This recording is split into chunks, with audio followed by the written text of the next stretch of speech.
Good evening. I'm going to call to order this meeting of the Town of Wendell Board of Commissioners and welcome all of you. We're happy to have you here with us tonight.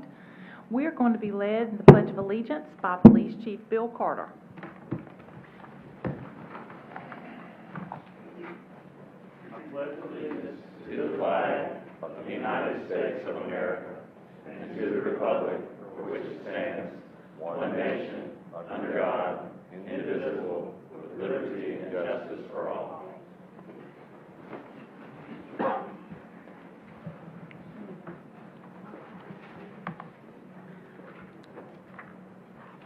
Our invocation tonight, we're going to hear from Errol Briggerman from the Wendell Baptist Church and the Wendell Council of Churches.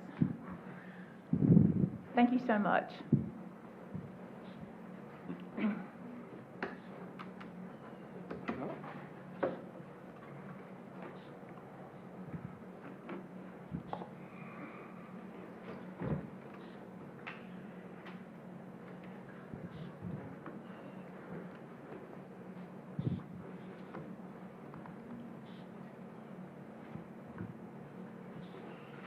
Can't get it, why don't we have our invocation and we'll take a recess. Okay. Good evening, everyone. Good evening. I do have something going on which is a really asset to our community. On September the 17th, Saturday, it's called Baptist on Mission, and it's the Baptist churches. Some are from up in Raleigh. Operation Inasmuch is kind of the format we'll follow. I just went blank. The guys that build the houses. Habitat for Humanity. The man who was over that, he's headed all this up.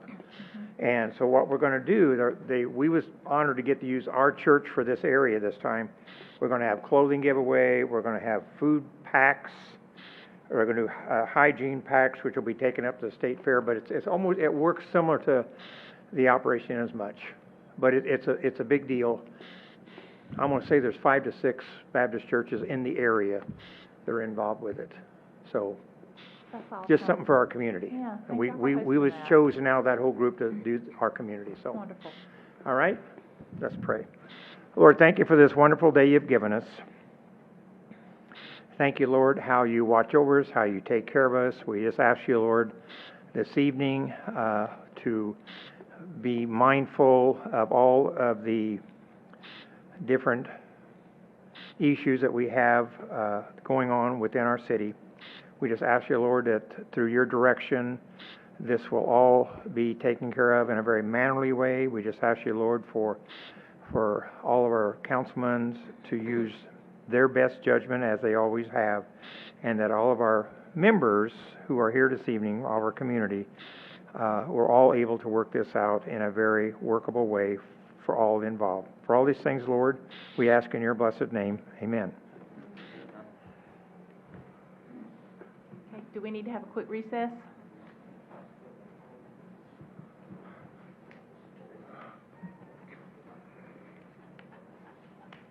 Do you want to have a 5-minute recess, or do you want to, okay, well, let's hang a minute and see if that works.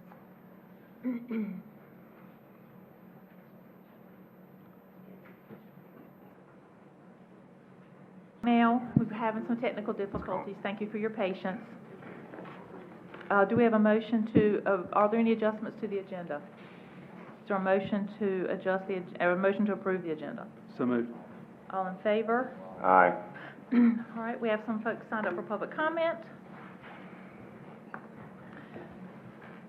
As a quick reminder, the public can participate in public comment by signing up at the night of the meeting. When you come in here, you have 3 minutes to speak. You can submit written statements that will be read into the record for the length of 3 minutes, or you can request to call the Uber conference line, and you have 3 minutes.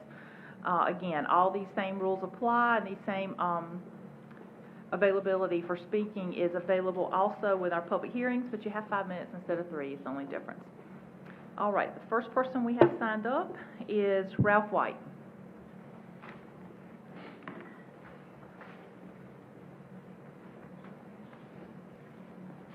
Hello, Madam Mayor. Address.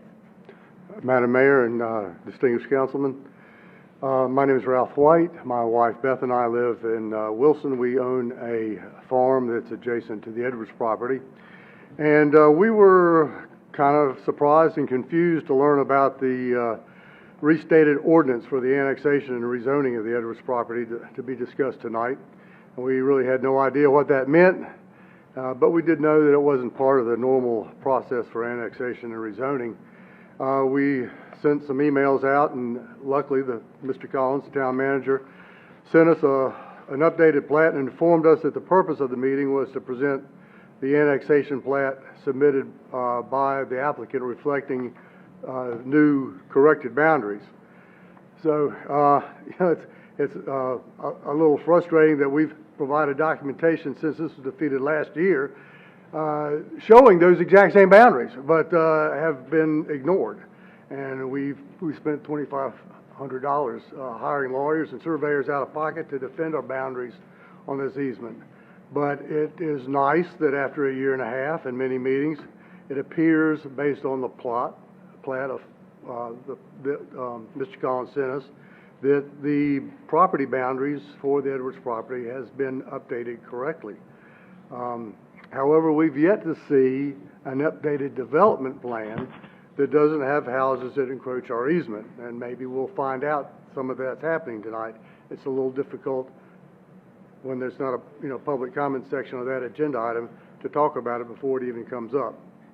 So we're still confused about how the project's going to move forward when the development map plan doesn't match the boundaries that were sent out tonight. So we really don't know what protection we have when houses encroach our easement, and since there's no development plan, and we kind of feel like this all should be a kind of a complete deal. Should have been, the whole process has been flawed, and we're kind of getting the cart before the horse, where it's all been approved, but yet all the plans aren't all correct and are still being corrected and changed. So look forward to hearing what's going to happen tonight. Thank you for your time. Rich Taylor. I mean, it's bright, but I'm fine. I guess. I'm not looking, I'm taking it. I'm not trying to.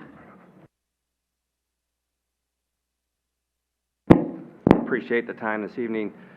My name is Rich Taylor. I'm with True Homes, 900 Perimeter Park Drive in Morrisville, North Carolina. And with regard to what Mr. White just mentioned, there was a discrepancy of the Jones-Edwards boundary line. Between two surveyors that was brought up in the July Commissioners meeting. Both surveyors have now since agreed that the updated boundary line an updated boundary line agreement and survey have been recorded. The two parties that were affected, Jones and Edwards, also in agreement with the update. We have updated our community plans to reflect the boundary change. None of the conditions of our approval have been altered or affected, and no houses will encroach the easement that the Whites have to their property.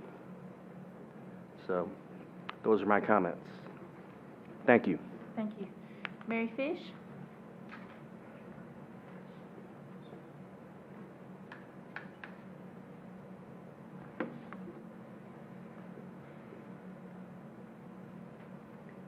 Sorry about that. My printer was on the glitch this evening. So, good evening, Mayor and the Commissioners.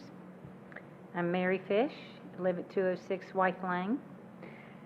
I thought about this meeting after I looked at the agenda, and I had a lot of concerns. So I wanted to take a minute to share several observations that I've made when attending multiple council meetings in opposition of high-density neighborhoods and indiscriminate rezoning of farmlands. The first one was, again, the Wendell UDO was developed with citizens' input and openly discussed as a blueprint for the future growth of our community. The citizens of Wendell were happy with the UDO, and now it's being changed. Sorry, excuse me. Not all citizens, this is the second thing, not all citizens of Wendell necessarily have a computer, nor can they understand the agenda topics. They are vague and do not provide great insights into the future meetings, as the example was just set here by Mr. White. But, you know, it's interesting to me that anytime we brought up concerns, it's very quick from the members here to say, when it's being recorded, well, they were not they were not contacted by anyone on the council regarding concerns or agenda items. Well, how can they contact anyone when you don't understand it? Or when you do call and, well, I'm not exactly sure what that means. There's a problem here. There's a problem with the communication to the citizens of Wendell, which you, each one of you here, are to represent us, not yourselves and not to the benefit of yourselves. Today, you choose to ignore the decisions and the plans that were originally developed. Our judicial system is based on what a normal and reasonable person would understand and expect. So let's look at the UDO in the MRG1, which clearly states 2 to 4 homes per acre for future growth. Members of the UDO committee, to the best of my knowledge, in talking to several people, were never informed of a formula that allows developers and engineers to include unusable land and protected wetlands to skew the development number and allow high density of 6 to 8 homes to happen. Ms. For Fitz, example- you're out of time. Thank you. Oh, It okay. goes by Well, fast.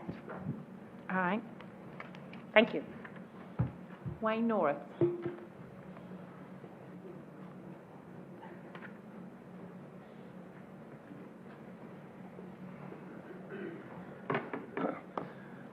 Madam Mayor, Commissioners, Wayne Norris, 207 Wyeth Lane. Let me follow up with what Mary was mentioning. As I've said on 4 or 5 board meetings in the past, the formula that the Town Planning Board uses from the town staff and is approved here by this board member for acreage and the number of units for a parcel is certainly skewed and so out of touch with the blueprint for Wendell.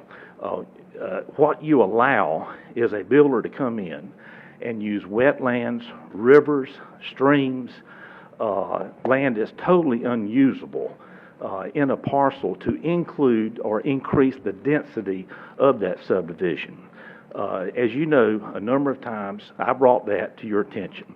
Also, I mentioned to you that I had talked with a consultant that the town of Wendell paid $135,000 to develop that plan, with many meetings, and maybe some people here in this audience that was a part of that discussion over many, many months. I think it was over a year.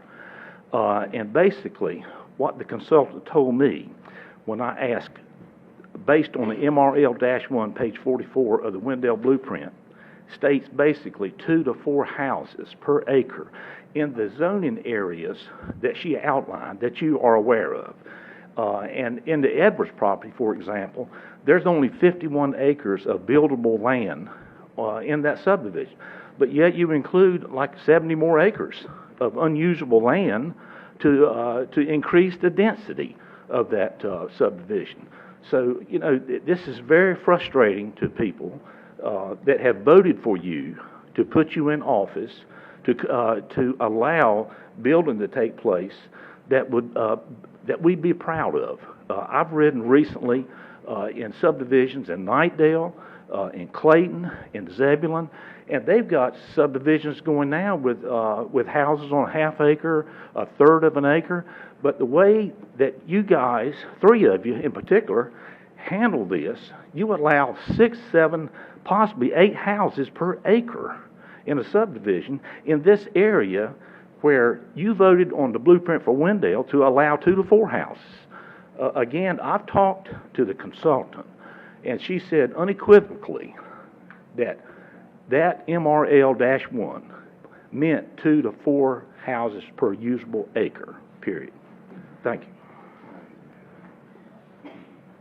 Thank you. Do we have a motion to approve the consent agenda? So moved. All in favor? Aye.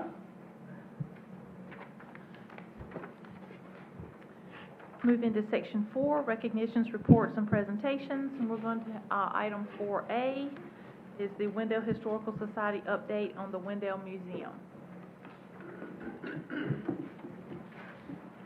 I'm going to hear from Mr. Neil Conley. Good evening. Good evening. My name is Neil Connolly. I'm a volunteer with the Wendell Museum. I want to provide just a little quick update tonight on some activities that are going on at the museum.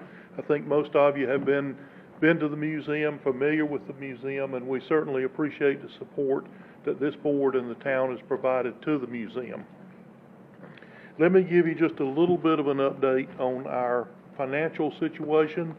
I mentioned at a previous board meeting that we had a capital campaign underway. Our goal was to raise money to provide private support for the exhibits. We were successful in that campaign. In fact, we exceeded the goal that we had established. We had 2 benefactor level contributors at the $25,000 level, the town of Wendell being one. And again, we appreciate the support. That kicked us off and got us going. We were successful in recruiting 30 more patrons at the $5,000 level. So that was a great benefit for the museum, and we had many more smaller contributions that are invaluable toward the operation and the completion of the museum exhibits as they currently stand. The museum successfully opened the doors on June the 17th with a premiere night event for our patrons and donors. We had about 150 people in attendance. The next day, the museum had a grand opening. We had about 125 people that came in to experience the museum for the first time. And since then, we've had approximately 750 visitors to the museum, and the response has been excellent. So we're real appreciative to that. The museum is free and open to the public. It's open on Wednesday afternoon, Saturday afternoon, and Sunday afternoon from 1 to 5. We encourage school groups and other groups to participate and enjoy the museum at other times. They can call and schedule an appointment, and we will certainly open the museum for any school group that wants to come and learn more about Wendell. So we'll recognize that. We'd also like to invite any of the town employees or the town board, if you have any special needs or would like to view the museum at other times, have visitors to town, or for some promotion, we'd certainly welcome that opportunity as well. The museum is free and open to the public. We are staffed by over 40 volunteers from the community.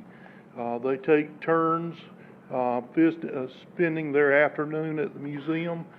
We put 2 people on each schedule, and we have a training session that each one has been through to how to operate the museum. So we're real pleased with our volunteer corps and the way the museum is currently working.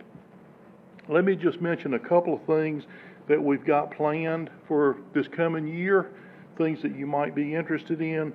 One is our annual reverse raffle will be Friday, September the 9th at Archer's Lodge Elementary School, and the funds that are generated from this event are used for the operation of the museum, the ongoing operations for the year. The Historical Society and the museum is also hosting the Wendell High School all-class reunion that will be held on Saturday, October 8th at the Wendell Baptist Church in the Fellowship Hall. We're looking for 150 to 200 people for that event. Festivities will begin at about 11:30. The White Swan Restaurant in Smithfield will be catering, and it's open to former students, teachers, or anyone interested in the history of Wendell School. So you don't have to be a graduate of Wendell High School to come and enjoy the festivities. There'll be a lot of annual people that are there. We'll have some exhibits planned for that day and some programs. The tickets are $20 per person and can be arranged with Mary Jo Cashin or with Ray Hennett. The museum is working on a project to commemorate Carver School and Riley Hill School as historic Rosenwald schools. If you're not familiar with the Rosenwald schools, it's a joint partnership that was created by Booker T. Washington with Julius Rosenwald, who was the co-owner of Sears in the early 1900s. And Booker T. Washington told Rosenwald that African American students in the South didn't have the same educational opportunities. So Rosenwald put up $7 million, and they actually built 5,300 schools for African American students between Texas and Maryland. Two of those schools were Carver School and Riley Hill School. What we plan to do is to put up historic road markers in each of those communities at the school to designate their significance as a Rosenwald school. We're also planning a walking tour next spring of downtown Wendell, when visitors and the public will be able to join a couple of our volunteers and walk through the downtown area to discuss the businesses and the buildings in town, probably even talk about a few of the characters that are noted from Wendell. The museum wants to be an important part of the fabric of our community. We want people to learn about the history and culture of Wendell. We want to be accessible for schools, youth groups, and anyone interested in history. And we want to be adaptable by offering new exhibits, programs, and events. We hope you're pleased with the museum, and if you have any suggestions or input, please let us know. We'd enjoy working with you. So, on behalf of the Wendell Museum volunteers, thank you very much. Thank you. Gosh, y'all are doing so many exciting things even beyond the museum. That's exciting. All right, we'll move to item 4B, a discussion of filling an in-town planning board vacancy. Talk to our town clerk, Ms. Howard.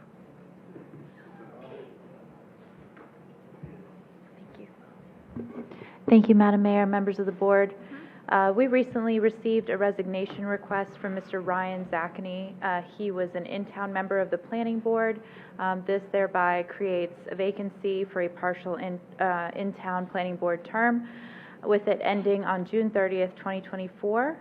Since our 2022 Citizen Advisory Board recruitment in June of this year, we've received the following in-town planning board applications of those that have not yet been appointed.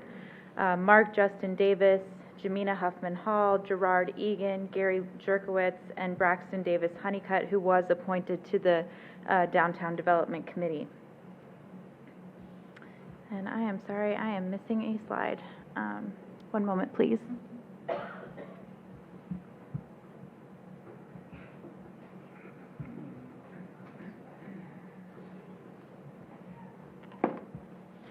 I would like to request direction regarding whether to advertise the vacancy for an additional 30 days while also reaching out to the applicants that we have on file that are not currently on a board, asking if they would like to be considered, or if you would just like me to use the applicants that we have on file without advertising for an additional 30 days as, and then I would bring this item to the board for appointment at our next meeting on September 12th. What's everybody think? I'd be in favor of advertising it. Well, and I sort of had a question about the feasibility of maybe a third option, which would be to ask these folks if they want to, if they're still interested, and instead of doing the 30-day period, still keep us on the September 12th track to go ahead and get it filled, but advertise for more like however many days that gives you. I don't want to tell you exactly how long that needs to be. I do favor of just advertising for 30 days. This is I think, important part of our town as far as how development comes in and policies are set. And so, to me, you know, I'd like to just kind of have it done correctly and allow a little time, and we can reach out to those who have applied and see if they're still interested and have a good comprehensive list. And to clarify, if there's a 30-day requirement as part of a statute or some rule to make that correct, then that certainly would be appropriate. What do y'all think? I just think it's important to open it back up, so Yeah. whatever time frame that needs to be. I'd be inclined 30 days as well. I don't, Okay. because that's our, I know you don't always have to do things what you always have, but typically that's what we do, so. Okay. And certainly notify those folks and we can bring those back up, the ones that are still available. Will do. I do have one additional question. Yeah. I got a question today asking if we could add an additional seat specifically for people who do not live in the ETJ or in the town limits. Can you talk just a little bit about composition, what ability we have to change it, and sort of how that works? That's a question for the town attorney. Yeah. Okay. Yeah, the appointments are basically statutory, and then you do have a little bit of discretion in the local ordinance that have to be within the jurisdiction that the town exercises authority. They have to either be in the town limits. Okay, so anything beyond that would require something from the General Assembly or not within our authority? Right. Okay. It would be like someone from Johnson County or Yeah, thank you. All right, thank you. Okay, thank you. All right, we'll move into our public hearings. Item 5A is a public hearing on a request to annex and rezone approximately 12.73 acres located at 1725 and 1733 Acorn Creek Lane from rural agricultural to rural residential conditional zoning district subdivision. Ms. Griffin, good evening. Good evening. Again, tonight before you is Conditional District 2109, referred to as Acorn Creek. If you can, when you change it, if you can look at Stephanie so she can coordinate what's up there for the public to see also. Got it. This is a request for an annexation and rezoning of approximately 12.73 acres located at 1725 and 1733 Acorn Creek Lane, currently zoned residential agricultural, rural agricultural, sorry. The conditional district request includes rezoning the properties from rural residential conditional district to create a 11-lot single-family subdivision. The overall site plan is included as attachment C in your reports. The impacts to town services. The proposed annexation would require services from the town's police, public works, and parks and rec departments if annexed and developed. Secondary service impacts would be incurred by other town departments that support operational departments. The property is already served by the Wendell Homes Fire District. Water and sewer are readily available to the property and provided by the Wendell service area by the City of Raleigh. Specific impacts are dependent on the use, density, and design of development and subject to approvals for utility allocations and land use. There you see the project profile, again at the intersection of Acorn Creek Lane and Shadow Falls Lane, with the addresses of 1733 and 1725 Acorn Creek Lane with the subsequent pins you see there. Current zoning is RA. They are asking for rural residential conditional district for 12.733 acres. They are currently in the ETJ. The property owner is Craig and Brenda Herb, and the applicant is Daniel Howe. The project setting, you see the map there.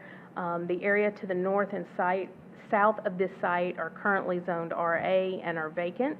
The other three sides of the property are Wendell Falls, zoned PUD 15-1. Acorn Creek Drive is bordered by Wendell Falls Phases 9B and 9C, and they currently share a border with a common area within those phases. So north vacant, the other three sides, Wendell Falls PUD zoning. The applicant is requesting rural residential conditional district. The residential districts are coded for the town's existing predominantly residential neighborhoods, as well as to provide for new primarily residential development in accordance with this pattern.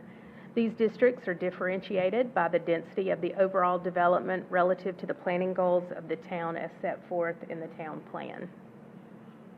There you see the site plan that you have before you showing the 11 lots. There is a little over an acre to be dedicated, open space dedicated to the town.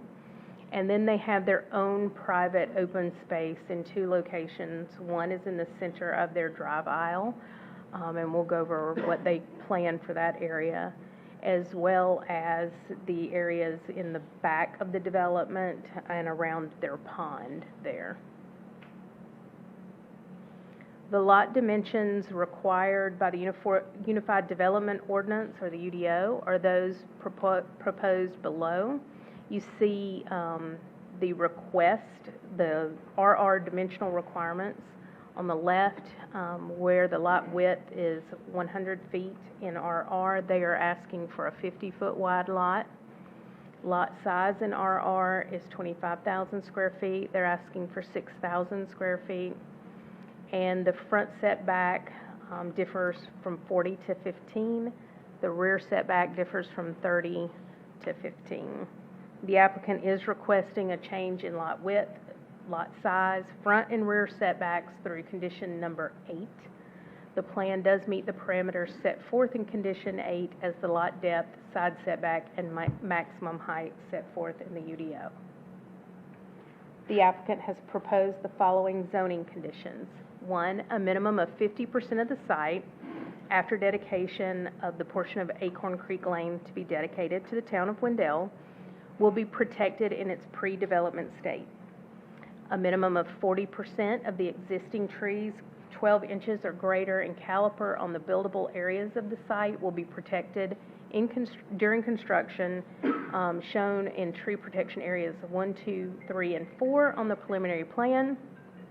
And all existing trees, not limited to those that are greater than 12 inches, in areas to be dedicated as passive open space will be protected during construction. Runoff from rooftops will be diverted into rain gardens, bioretention basins, or treatment swales with check dams to slow and filter stormwater before returning to its normal channels, natural channels. These systems will be maintained, inspected, and reports provided to the town showing they are compliant with their NPDES permit. And the following exterior building materials are prohibited from any dwelling: artificial stucco, vinyl siding, or aluminum siding. Covenants will be added to the homeowner documents for this development and will be approved prior to approval of the final plat, and will require the following energy conservation measures for every home in the development. And then you see 8 criteria below, and again, those will be enforced by the covenants. Approximately 1.56 acres shown on the preliminary plan as a portion of Acorn Creek Lane to be dedicated to the town of Wendell will be dedicated in fee simple to the town of Wendell for public access and open space upon approval and recording of the final plat. A construction access easement is to be retained by Acorn Creek on the town of Wendell tract until the completion and acceptance of public streets within this development. Lot 6, as shown on the preliminary plan, will be configured as a flag lot. You see the UDO reference there for that, with a minimum public street front of 40 feet. Building lots will be a minimum of 6,000 square feet in area, with minimum 15-foot front and rear setbacks, a 5-foot side yard setback, and a 10-foot corner side yard setback, and minimum 50-foot lot width measured at the front building line.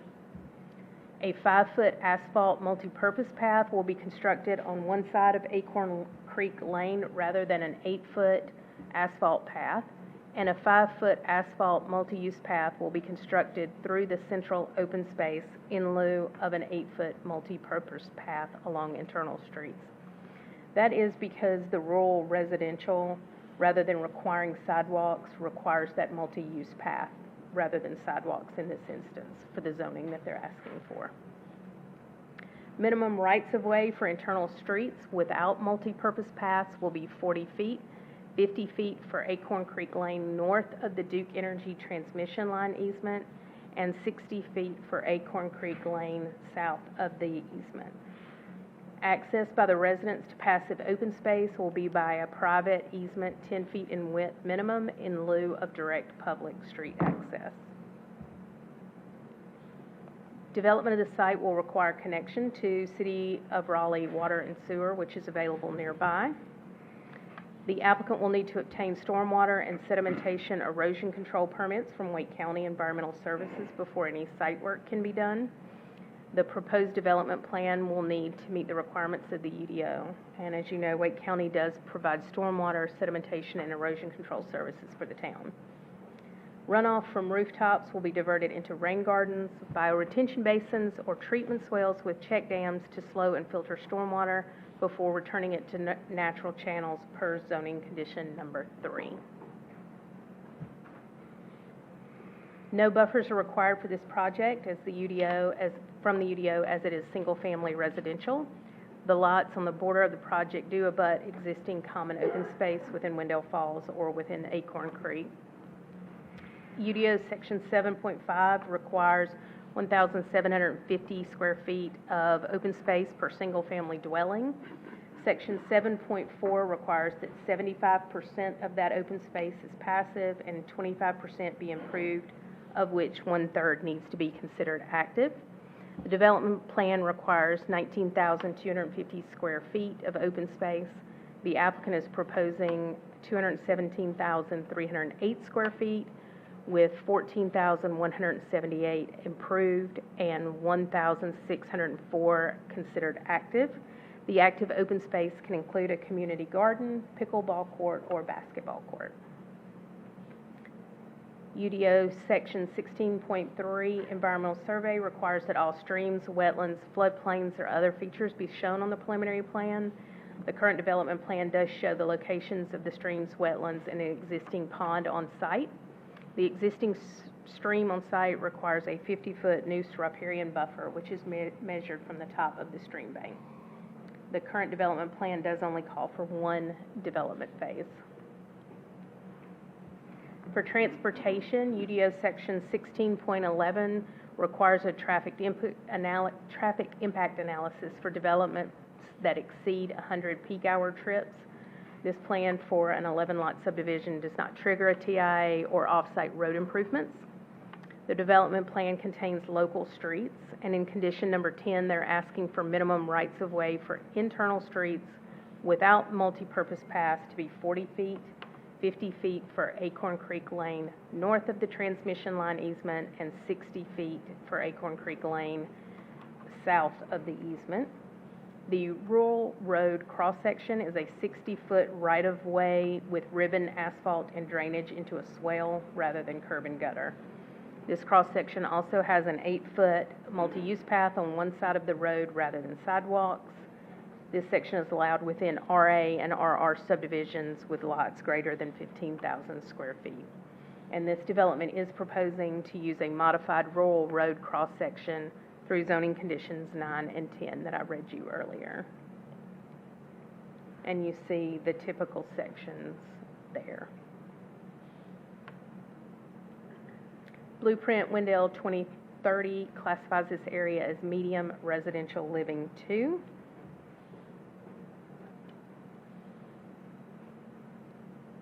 The proposed project meets the characteristics outlined in the description of the MRL2 place type as it relates to density, uses, street pattern, connectivity, and open space, such as moderate density comprised of single-family detached homes. The proposed project is composed entirely of single-family homes. mix of housing types intended to create intergenerational neighborhoods. The proposed project features a mix of lot sizes that will translate into a variety of home sizes and types, and improved open spaces in the form of pocket and neighborhood parks. The proposed subdivision has a central park space where they will incorporate some form of active open space. The plans say that they could be a basketball court, pickleball court, or a community garden. Any recommended change to the zoning map should be accompanied by a statement explaining how the change is or is not consistent with the comprehensive plan and is or is not reasonable in nature. The proposed development and conditional district rezoning are inconsistent with the medium residential living 2 category because the density is lower than the stated density of 2 to 4 dwelling units per acre within the MRL2 category. Acorn Creek has a density of 0.89 units per acre. The lot sizes within the development do meet the intent for new development for both small and medium lot single-family detached homes, and the development does feature a central gathering area with benches and active open space opportunities that are consistent with the open space types within MRL2. While the plan is inconsistent with Blueprint Wendell 2030, it can be considered reasonable as it assists with the plan goals listed below: neighborhoods and housing, which is goal NH3, to diversify housing to appeal to different groups such as age, income, lifestyle preference, or family situations; and green space and greenways, goal 1, increase public access to outdoors, open space, and nature, including through an existing and expansion of Wendell's recreation system. The Technical Review Committee has reviewed and approved this master plan, and the applicant has made corrections along the way based on the comments from the TRC. Additional review would occur upon the submittal of construction drawings, which is the next step in the development process if you pass this development plan tonight. A neighborhood meeting was held virtually on January 5th with 4 people in attendance, and you have those meeting minutes in your packet as well. The proposed development plan is inconsistent with Wendell Comprehensive Plan Blueprint Wendell 2030 due to lower density than what is called for on parcels coded as medium residential living 2, but could be considered reasonable since it fulfills the goals of the comprehensive plan noted above, and therefore staff recommends approval of the annexation, which is A2206, and the conditional district rezoning CD 2109 of Acorn Creek. The planning board looked at this at their June 20th meeting and voted 8-0 on the motion to recommend approval of the rezoning request.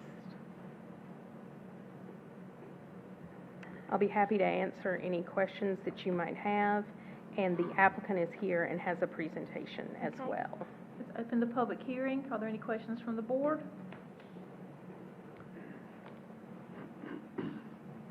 Okay, let's hear from the applicant then.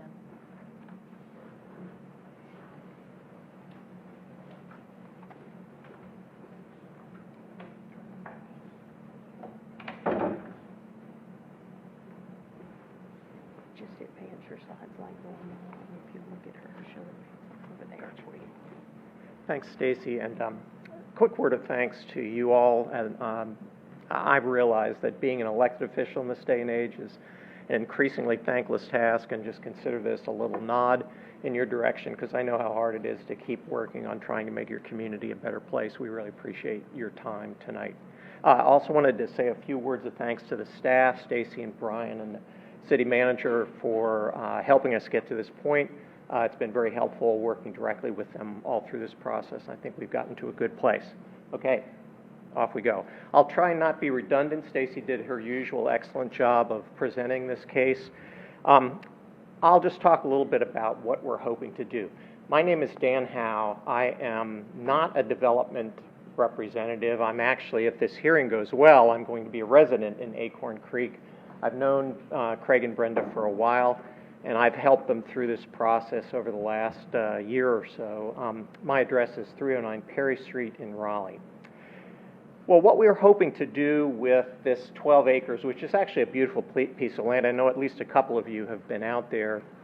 It's got a big, beautiful stand of mature trees. It's got an existing pond. It's got 2 existing homes on the site, all of which we're trying to preserve. So our objective here is to create a small community that has a kind of a rural character in the midst of what is a very growing and expanding part of Wendell, while protecting some of the natural systems which we feel are really valuable to the site and which make it what it is.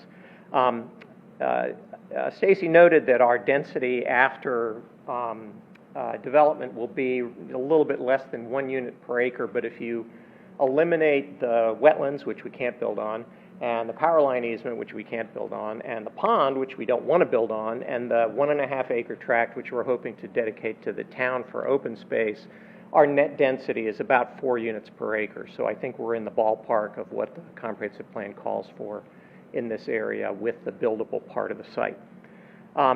We're hoping to build 11 home sites, and we're designing this as what's called a conservation subdivision, and I'll talk a little bit more about that in a second. The intent is to preserve as much of this mature forest as we possibly can and still get 11 houses on the site. So we're incorporating a lot of tree protection. We're incorporating some unique kinds of stormwater protection on this property that is not the typical big stormwater device at the bottom of the pipe. And we're hoping to try and use the natural landscape that we have to filter and reintroduce stormwater into the aquifer rather than piping it into a big stormwater detention device and then back into the surface water streams. So we're going to use this concept called low impact design to try and do that, and I'll also talk about that in a second. We want to retain the existing ponds. We're retaining the 2 existing homes on the site, and we're proposing to dedicate a 1.5 acre tract to the town of Wendell, which will be usable for a future pedestrian bike connection between Phase 9 of Wendell Falls and our development and Taylor Road and some of the rest of the developing part of Wendell in this area. Next. This is what I mean when I'm talking about a conservation or a cluster subdivision. Typically, what planners do when they try to do this is they'll take the allowable density and the typical minimum lot sizes in a zoning category. In our particular case, in rural residential, that would be a 1 acre lot. And you typically you would array it as you would see on the left side of this illustration, where you would take down all the trees, you would level out the property, you would build those 1 acre tracts, and you would achieve your density that way. What a cluster subdivision tries to do is take the same density, the same number of units, and cluster those lots into smaller lots, cluster those units into smaller lots in the developable part of the site that has the least environmental impact, therefore protecting the parts of the site that have the greatest environmental value. In our case, we have a large area of wetland forest, bottomland forest, we have pond, and we have the power line right away. So what we're doing here is trying to reduce those lot sizes without increasing the density allowable on the site to protect the natural areas of the property. What we mean when we talk about our unique stormwater take here is to use low impact design, which really, it's a pretty simple concept. It's a lot more difficult to do in many developments, but what it does is it uses the natural landscape to allow stormwater to spread out, slow down, and re-infiltrate into the soil, as opposed to concentrating it, piping it, and moving it off the site quickly, which is typically what developers try to do in developments to remove stormwater from being a flooding problem. We happen to have a lot of landscape in our development, which we're pleased with and happy that we have, and we want to use that to be mindful about how we do our stormwater management and to try and use these LID techniques in order to achieve our goals on slowing and re-infiltrating stormwater into the ground. Next. Here's the property. You've seen this already. Stacy has shown this to you. Next. This is our proposal. You can see the 1.5 acre tract connects Phase 9 of Wendell Falls to Taylor Road, and our 11 lots are clustered in the highest and most developable part of the site, while we're trying to protect the lowlands and the mature woodlands on the property. Next, please. This is a more detailed view of the same. Next. One of the things that we'll be doing as part of this development is we will connect two existing substreets that dead end in Phase 9B and C of Wendell Falls. We'll be connecting those across and making that one continuous street all the way through. So that'll be not only to our benefit, but to the benefit of the people on both sides of that phase of Wendell Falls. Next. This is our tree protection scheme. You can see there's a green area here, which is the required tree protection area. That includes the pond and the riparian buffer and the wetland areas adjacent to Marks Creek. But we're also proposing pretty significant tree protection in the remainder of the site, the more developable part of the site. And you can see all the areas where we're hoping to protect the trees of 12-inch caliper and greater as we make home sites for the 11 lots that we'll be creating. Next. This site is well buffered on all sides, as you can see here.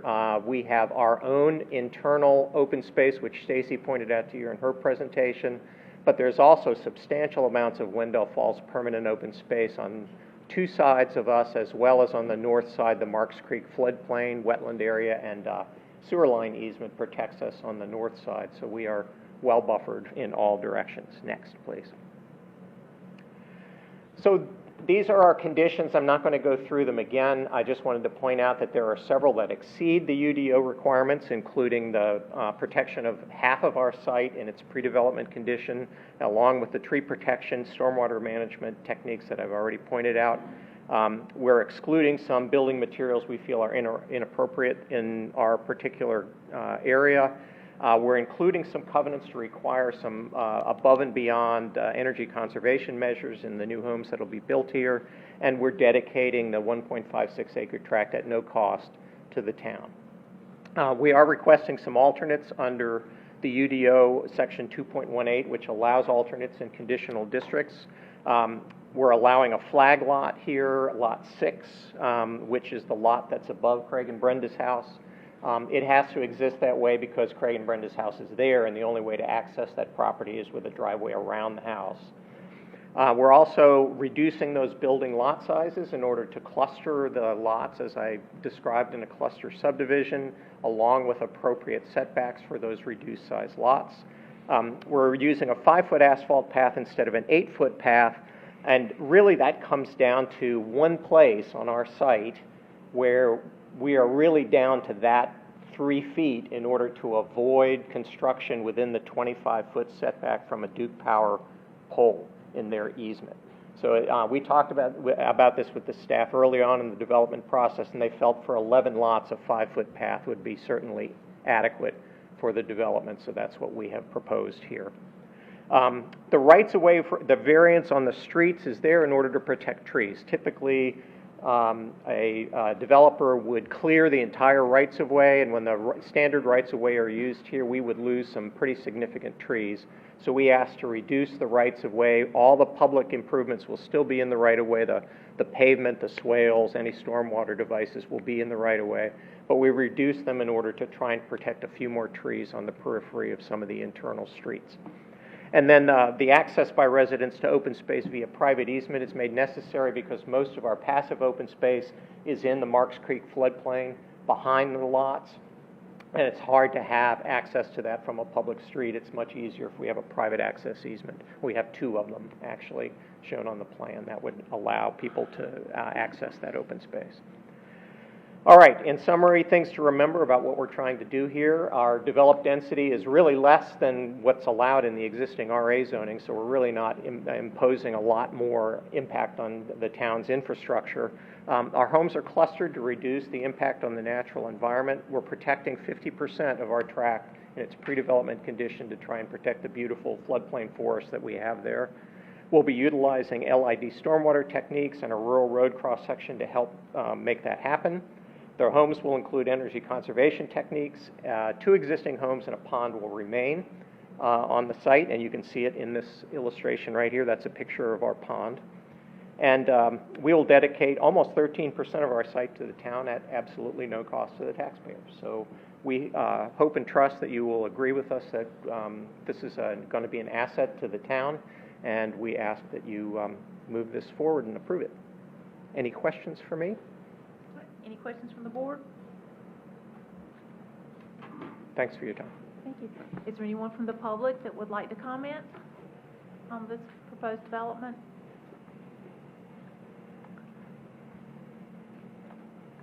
Nothing else from the board? I do have a staff question.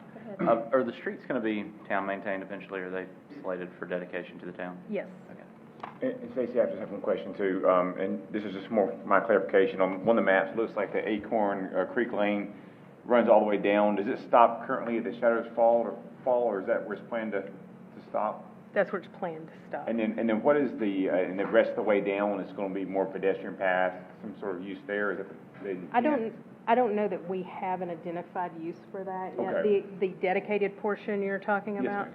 Yeah, I don't think we have a identified use for that yet. It'll be a pedestrian connection.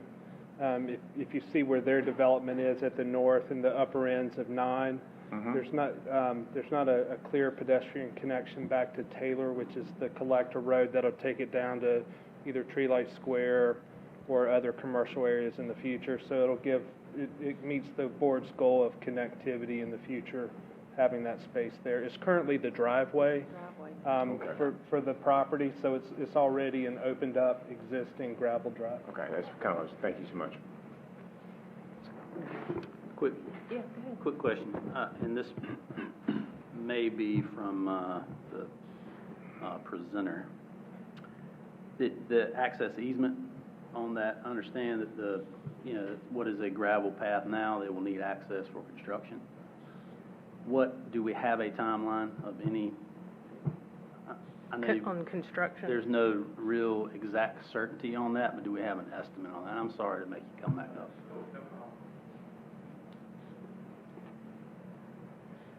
Well, as fast as Stacy and her team can approve the construction plans, we will be under construction to try and build this. We're all anxious to move. I have a number of our potential neighbors here with us tonight. Can you all just make yourself known there?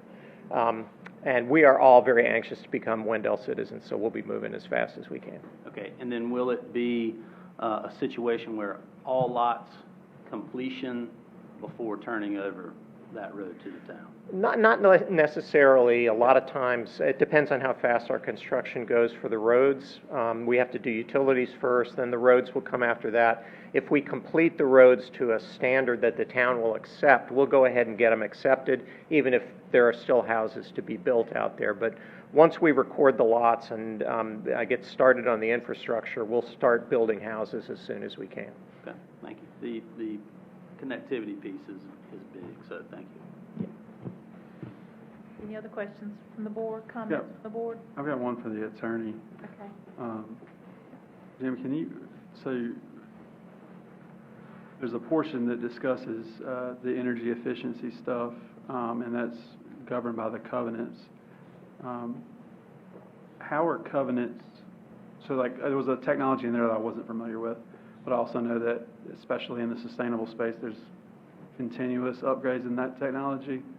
How are covenants updated in the future? If we don't have a role in that, and I understand that, I just from an understanding of how that is governed with, because it's pretty specific stuff.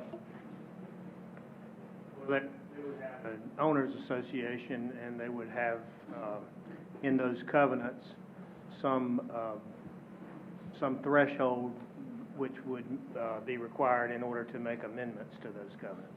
Thank you. It might be a simple majority, or it might be some higher number. Thank you, sir. Any other questions from the board? Madam Mayor, for a motion. Yeah, all right, let's close the public hearing. And do we have a motion? As soon as I get back to that item.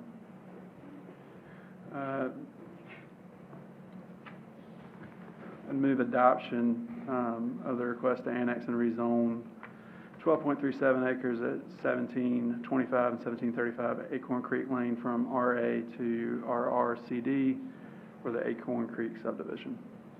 So, can it be a motion to adopt the ordinance? Yes, ma'am. That's all that? Okay. So we have a motion to adopt the ordinance. Is any discussion on the motion? Favor? Aye. Okay. Item 5B is a public hearing on a request to annex and rezone approximately 41.59 acres from Wake County Residential 30 to Town of Wendell Residential 4, conditional for the Wendell Ridge subdivision. Mr. Coates. Yep, good evening, Mayor and Town Board members.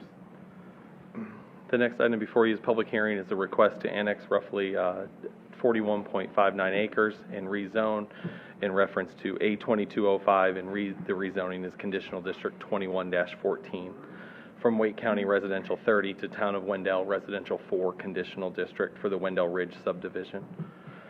The applications have been received for both of those. And next slide. The conditional district request includes rezoning of the property from Wake County R30 to Town of Wendell to create a 116-lot single-family subdivision. The overall site plan is included in Attachment C. The link to the full master plan is found in the cover sheet as well. Impacts to town services. The proposed annexation area would require services from the town's police, public works, and parks and rec departments if annexed and developed. Secondary service impacts will be incurred by other town departments that support operational.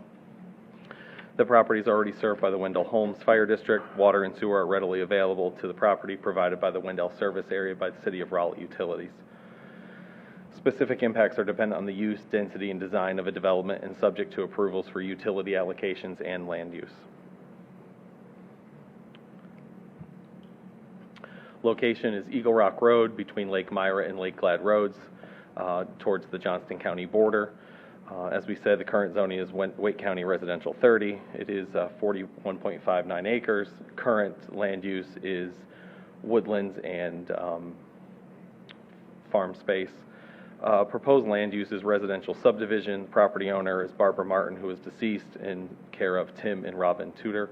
The applicant is Carolina Development Group, LLC, which is here this evening. R4 conditional district. The R4 zoning districts, our residential districts, are coded for the town's existing predominantly residential neighborhoods, as well as to provide for new primarily residential development in accordance with this pattern. These districts are differentiated by density of the overall development relative to planning goals of the town set forth in the comp plan. Project setting. To the north is Wake County Residential 30. To the south is Wake County Residential 30, and the parcels owned by Wake County government for an open space as part of the Turnip Seed Preserve. East are R30, and then most recently across over on Lake Glad Road is a parcel that was annexed and rezoned to R7 Conditional District. And to the west is also Wake County Residential 30. Lot dimensions required by the UDO for R4. Minimum lot width is 50 feet. Minimum lot depth is 100. Lot size needs to be 6,000 at the minimum. To do the math on that, the width or the depth, one of those needs to be larger to make it to a 6,000 square foot lot. Front setback is 25 feet. Side setback is 20% of the width of the lot. Rear setback is 20, and maximum height is 3 stories. The applicant is proposing a longer lot depth to meet that minimum 6,000 square foot development size. Overall site plan, access here on Eagle Rock Road. Throughout the TRC process, the applicant did provide this secondary emergency access. TRC members felt with 116 homes only having one entrance in and out that it would be nice to have a secondary emergency access until there was another means in and out. So the applicant did provide that as a 24-foot emergency access drive.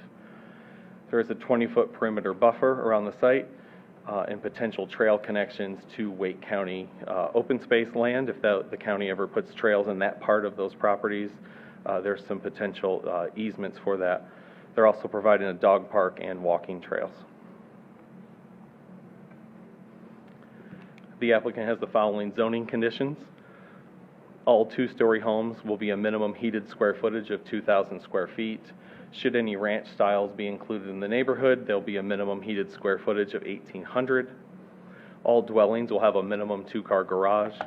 Garage doors will have windows and carriage hardware. The front and side yards shall be sod. For corner lots, the entire yard will be sodded.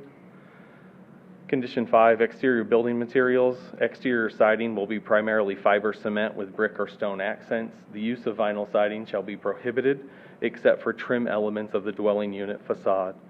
Siding styles will include horizontal, shake, or board and batten design. At least 2 of the following materials will be used on each unit: fiber cement, masonry brick, brick veneer, masonry stone, stone veneer, or synthetic stone. All dwellings will have a minimum 12-inch foundation clad in brick or stone on the front elevation. Side and rear exposed foundations will have a stucco finish. Amenities will include a dog park, walking trails, and maintained open space. All open space and amenities will be maintained by the HOA. A minimum 8-inch roof overhang shall be provided along the front and back of each dwelling unit. A 20-foot undisturbed buffer will be maintained around the development. Where existing plants do not meet the requirements of the UDO, plantings will be supplemented to meet that requirement. Zoning Condition 10, required decorative features. Each unit shall utilize at least one of the following: a decorative front door, minimum 25% glazing, a window transom, door side lights, or door transom. And you'll see in the image of their homes, the window transom or the door transom will be just glass above the door or on the side. All homes will have a patio deck of at least 100 square feet. Accessory buildings will be constructed of materials that match the single-family dwelling. So in that case, if an accessory building were submitted to planning, we would look and verify that the materials on the accessory building would match what's used on the home, whether that be fiber cement or brick veneer, things like that. Zoning Condition 13, in order to promote variation home appearance, no front elevation or primary siding color shall be constructed within 2 houses of an individual elevation or primary siding color on the same side of the street or across the street. For corner lots, no identical elevation or primary siding will be constructed diagonally across an intersection. Condition 14, which was added after Planning Board, the emergency access driveway shall be screened from view from the pin in reference via native plantings per the Wendell UDO in an area that will return to natural vegetation. The emergency access driveway shall be kept clear of encroaching vegetation as well. Development of the site will require connection to city water and sewer, which is available nearby.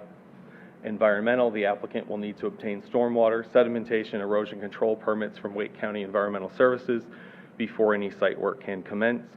The proposed development plan will need to meet the requirements of the UDO, and Wake County does provide stormwater, sedimentation, erosion control services for the town of Wendell.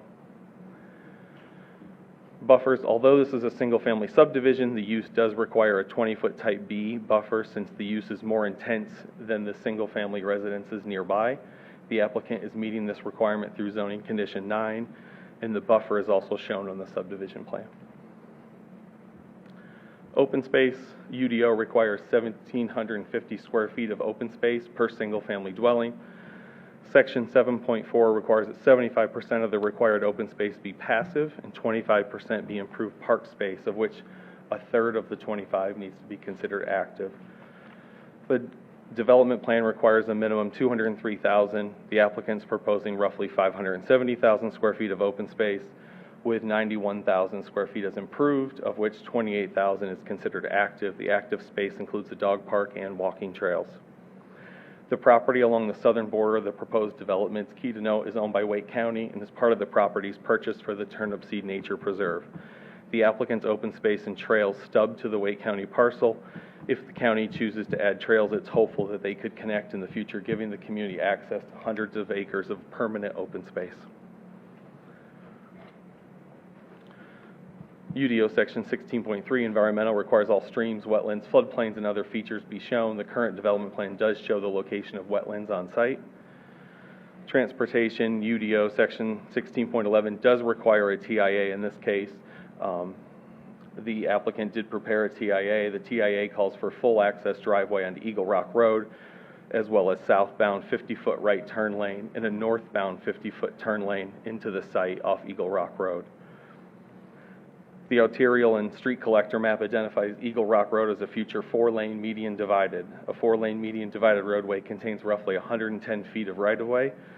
That includes 12-foot travel lanes, 5-foot bike lanes, 6-foot sidewalks, and 7-foot planting areas and street trees.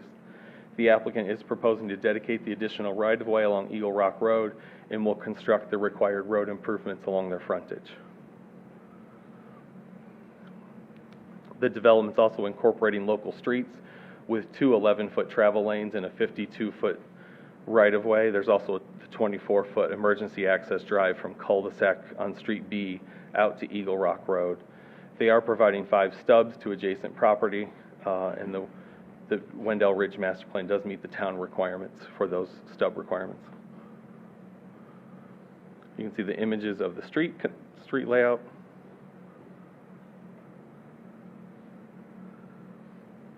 TIA here, which has been approved by NCDOT, does provide those 50-foot turn lanes, northbound and southbound. It's key to note that the Lake Glad residential is providing another left turn lane onto Lake Glad Road, so there'll be some improvements in that area.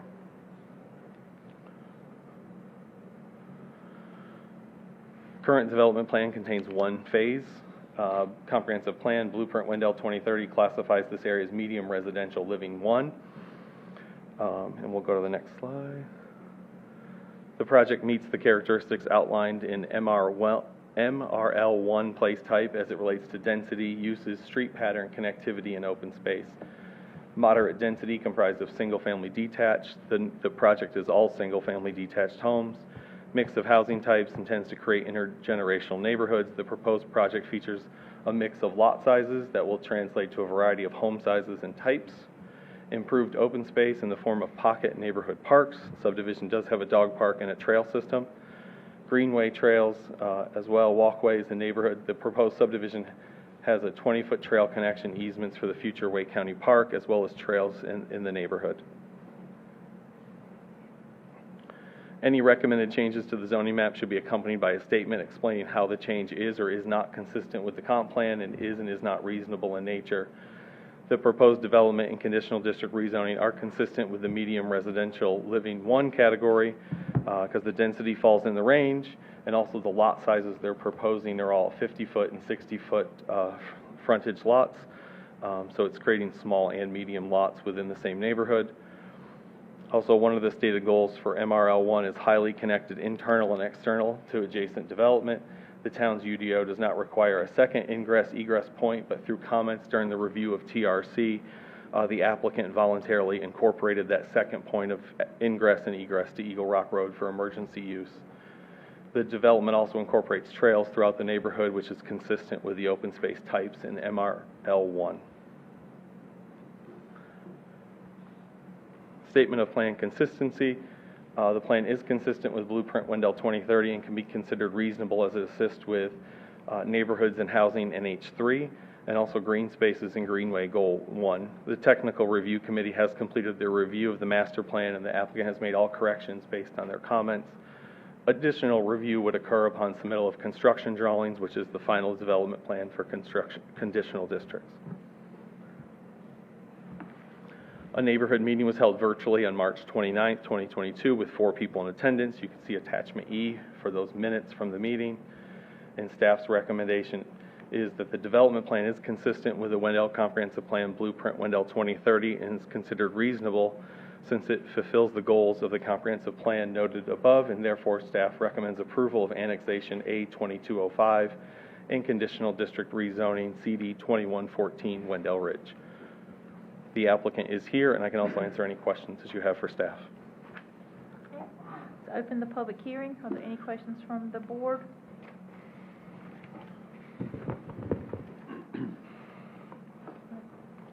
Brian, can you speak to so there's 2 entrances into this property, and can you speak to how they line up to where Lake Glad Road is going to kind of come in near this area? Let me go. So their entrance will be north. The only entrance for non-emergency use will be north of the Lake Glad intersection. The emergency access 24-foot path will only be used in emergency service needs, which is hopefully not needed, but it is available. So, the entrance on our picture is the one to the left. That is the main entrance that these people will be using in and out of the neighborhood. Yes. And then, how far is the distance between that area and Lake Live? Do you know, like, how far that is? I don't, I can look at the plans. Okay, and- well, let me ask you another question, since I asked you that question. This may be even less answers. But if there's a turn lane going into the neighborhood and a turn lane going into Lake Glad, Yep. I guess I'm just trying to picture in my head how much, how does that look? Is it going turn lane, going away, turn lane, kind of, I don't know if I'm making sense. Is like a turn lane and then it's kind of going back to two-lane road and then going back to a turn lane, or how does that look? It will depend on what's needed for queuing and creating of those turn lanes, which will Okay. be developed through DOT will have to approve as it's their road. But we don't have the projects combined are not combined at this time, so we don't have a distance of what's needed. It's a 50-foot turn lane, but the queuing will start to create that lane before that 50-foot. Okay.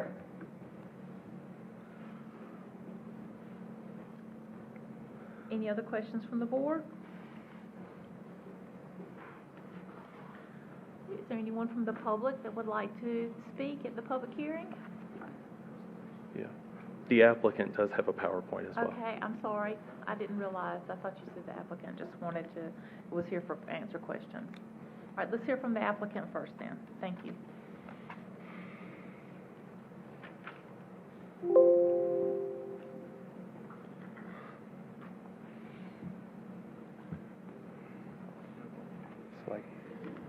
So your PowerPoint's not on here because we can't both have it open at the same time, so just look at Stephanie.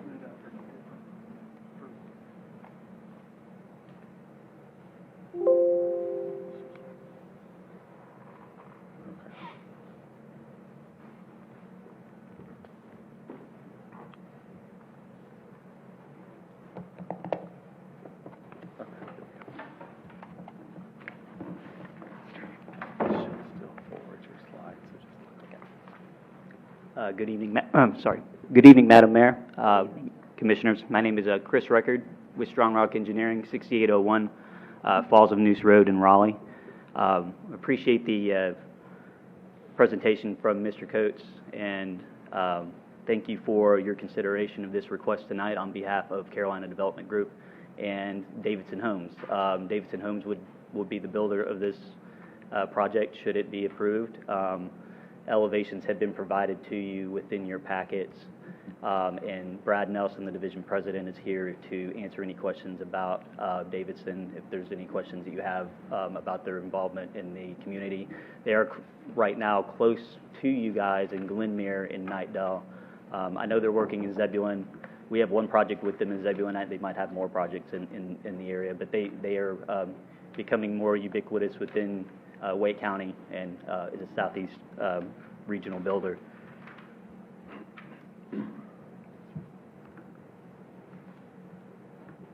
Not to belabor, I guess, upon whatever Brian has already mentioned, but this is a 41.59 acre tract.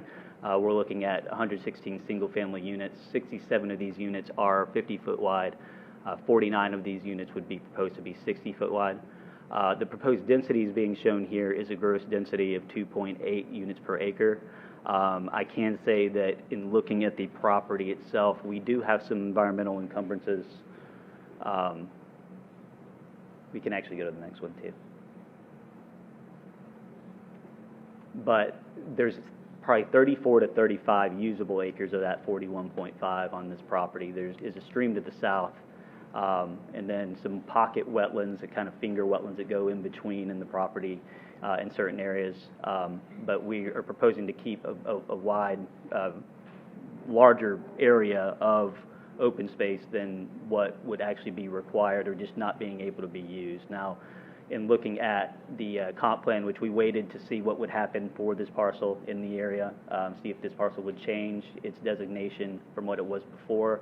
There is a lot of open space nearby. We were excited about the adjacency to turnip seed in particular. So nothing changed in terms of the density for this project as we waited and then began to move forward. We are looking, like, again, at 2.8 acres. Even if it just using the usable open space, we're still within that 2 to 4 units per acre of probably 3.4, 3.5 if that's how it would be calculated from a net density as opposed to a gross density. Again, we're following the UDO and what the comp plan has stated so far. So this is a site plan. Again, you can see the trail system is shown with some of the natural areas. You can see some existing vegetation that are the wetland areas kind of north or in between the two ponds. And then there is a slightly buffered stream kind of to the north of the cul-de-sac that became delineated as not being subject to buffers after that. We had the opportunity to kind of put in another cul-de-sac in that area just north of there, but decided given the nature preserve next door, given the adjacent properties that are there, we did not want to intrude, I guess, or in any more towards those properties. Now, the properties that are along the access drive are actually owned by the seller. The other properties we tried to, for the smaller single family, stay away from as much as we could. We did add the emergency access drive along the Mr. Parks property to the south there, and we did meet with Mr. Parks to discuss his concerns, because he showed up to another public hearing to mentioning that he did not receive the letter, which is regrettable. We did have people that received the letter. First thing we did as soon as we found out is, find Mr. Parks, make a visit to his property, and we made the condition of adding more natural vegetation to that area a priority based on his concerns. That area is kind of, in this particular image, is being shown as woodland, but it actually had been cleared somewhat recently for pasture land. So we are seeking to revegetate that area to provide screening for that, and then allow the rest of it just to remain undisturbed and become natural once again. So just site details, utilities, public water and public sewer, we are providing the buffers of 20 feet.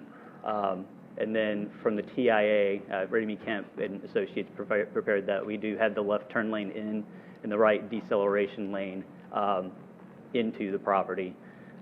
Josh Ranke is here from Remy Kemp for any traffic questions as they relate to distances and all of that.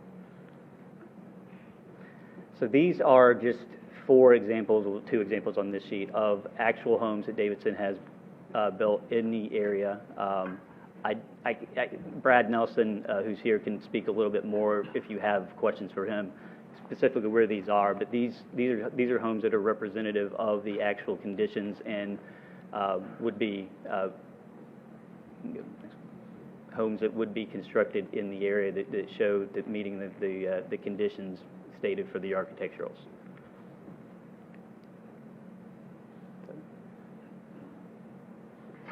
So with that, any questions, I'd be happy to answer. Are there any questions from the board, the applicant? Excuse me, I think you said it earlier, and I may have missed it. You were saying something about the lot size and density. Could you go back to that point? Just what were you saying the lot sizes were in the neighborhood? So 6,000 square feet is the minimum. I think the largest one that's in there is 12,000, but the average is more like 7,500, maybe 8,000. I can't remember offhand, but 6,000 would be the minimum by the UDO standards, but we have a few of those, but most of those are actually in more of an average of higher than that. Okay, thank you. Yep. Anything else from the board? Can you speak to, I believe it's Commissioner Luce's question about the property line or the turn lanes and how close that gets to Lake Glad Road and what that will actually look like? If possible, I'd like Josh Ranke from Remy Kemp to chime in on that.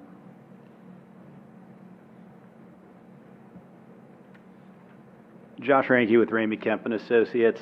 To kind of answer your question, I looked it up. So right now, the left turn lane that is being required to turn left onto Lake Glad Road, that's from a different traffic study, but it is 150 feet of storage. And then typically what they'll have is decel and taper. What the decel is saying it's full width still, allows the cars to slow down before they get into that taper, and then the taper itself would taper down. I don't know the exact distance between the two intersections. We're looking at a 50-foot storage. It would have the appropriate decel and taper. Typically what happens is, I know there's enough distance to get both of those. If the tapers overlap, you might just have one of those 3-lane sections throughout there. There shouldn't be any issues with the queuing. Our queuing, even if 50 feet is kind of the minimum that NCDOT would require, but more than adequate. We don't have a particularly large development, and the traffic that would be coming northbound it's a very short queue length. So, like I said, I don't know the distance between the two, but the typical standards that NCDOT would look at is if those tapers start to get close, instead of narrowing down and then winding back up, they're just going to say work together and kind of get that section. But there is decel that would be built in that would be full width, as well as this storage that we were discussing. Does that answer it good enough, I guess? Yeah, that's kind of what I was looking for. If it was close enough together, are they just going to make it all when they... A 3-lane section, correct. Thank you. Right. Any other questions from the board right now? I mean, I have probably a handful of questions. Do we have any comment? I mean, I'm welcome on that. Well, let's let the board go first, and you'll have a chance at the end to come back if you have additional questions. Okay. I guess I'll start with, you discussed, I guess, excitement, for lack of a better term, on the adjoining county property. And it says that you were hopeful, but I guess my question is, have you had any discussion? Is there any plan other than 2 bump outs adjoining the property? So I have had discussions with Chris Parks over there at Wake County Parks and Rec about what is forthcoming for that area. I actually worked for Wake County at the time and was the reviewer for the first phase of Turnip Seed. So I was hoping that he would be able to give me more information on how close they are to any type of programming. We just are working with them right now. There's nothing concrete. He did not express any type of,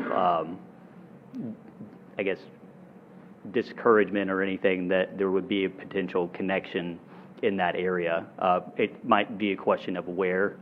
The trail system is set up on here now to kind of be able to jet off over at any time across that stream. And so they might not be exactly where that easement would be, but we'd be working with Wake County Parks and Rec to make sure that the easement makes sense for a trail connection there.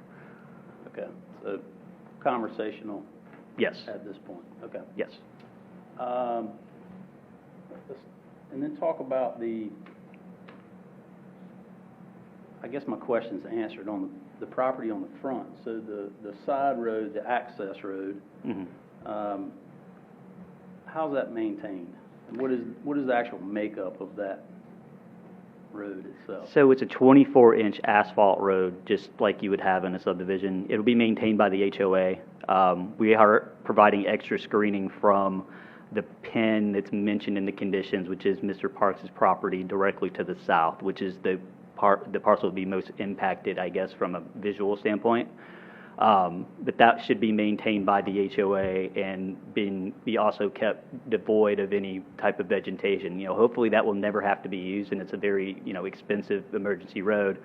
But it would, again, the HOA would maintain that. That would not be a town obligation.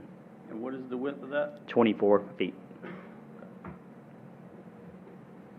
And then I guess my next question for now is neighborhood meeting. Yes. In our packet, we were provided a 2-page document, and there were bullet points basically summarizing the meeting. Mm-hmm. I don't know if you saw the presentation before you and ones in the past, and clearly you're dialed in on what we talk about here based on your conditions, but is there a more detailed accounting of what the actual neighborhood meeting discussed and addressed, rather than 7 bullet point summary as to what was talked about? Yeah, so there were 4 attendees from 2 different households. One is about to speak behind me, I think, Mr. Vaughn.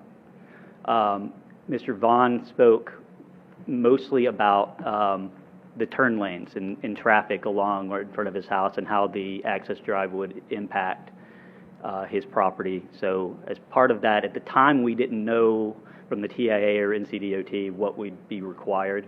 We just had, so our answer was, if they are required, we will add that. We will definitely keep it in consideration even if they are not required. The other property owners that were at the meeting were the Creeches that live, if you don't mind to pull up the site plan again. So I guess plan northwest,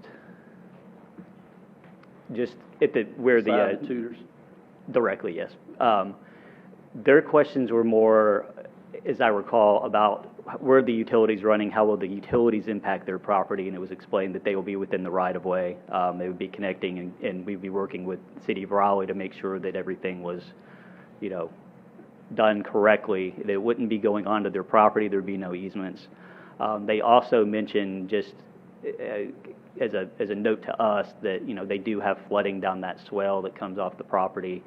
And that's where we talked about stormwater and how stormwater would control pre and post flow coming onto and inside the property.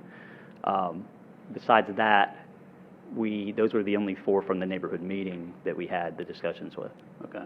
And I noticed you had questions prior and after that didn't necessarily attend the meeting, but yeah. So nothing those specific were transportation related also, and kind of general questions of what is this proposal. Those were answered by Ann Oakley in my office. Okay. Thank you, sir. Yes. Any other questions from the board? All right, let's hear from the public. Mayor, Name and address. board, and manager, I am directly impacted by this. Commissioner Lutz, I am the house right in front of the road in and out of this subdivision. Can you give us we all know your name, but Tom can you give us your Bone. name and address for the I'm record? sorry, and I live at 2137 Eagle Rock Road. Thank you. And I'm not here to speak in opposition to this. I am here to speak to concerns with this project that I want to be sure that are addressed. I'm going to give you some history. I've had 3 cars come off the road, motor vehicle accidents in my yard here, up at the top of the hill at Lake Meyer Road. They come over the hill, they'll be going right down to this subdivision within a period of 150 yards. On Lake Glad Road, at the other side of this property, I have been to many motor vehicle accidents, 2 fatalities on that hill coming down from the other side. So I want to be sure. I'm concerned, by the way, I told the developer when I talked to him that I would come and address this because he didn't know about turn lanes in. But I'm glad to hear turn lanes are included. But 50 foot gives me heartburn. I think what I'd like to ask you as a board to do is to be certain through planners and DOT that there are adequate turn lanes and that this area is safe, because it's not a safe area. Right out there and you'll see what I'm talking about. My house is there. However, I'm not opposed to it. I just want to be sure that it's safe for these 200 people that are going to live there across the road from me. I'll close just one thing. As far as cluster houses, Wendell Falls 10, 12 years ago, the mayor was probably on the board part of them, but that's when the cluster houses started, before any of you were here on the board. So I don't think that's going to change. I don't think you can change it. We're going to live with that. So that's the way housing is today. But there was a former town manager, John Tarpley, and he was also a town board member, that told me about working with the board and different mayors and so forth about cake baking and cake cutting. And he taught me that sometimes cakes are baked. Well, starting with Wendell Falls, with cluster development, this cake was baked years ago, and you're just carrying it forward, and I don't see how you can change it. So thank you for your time, and I appreciate you addressing this issue. Thank you. Anyone else?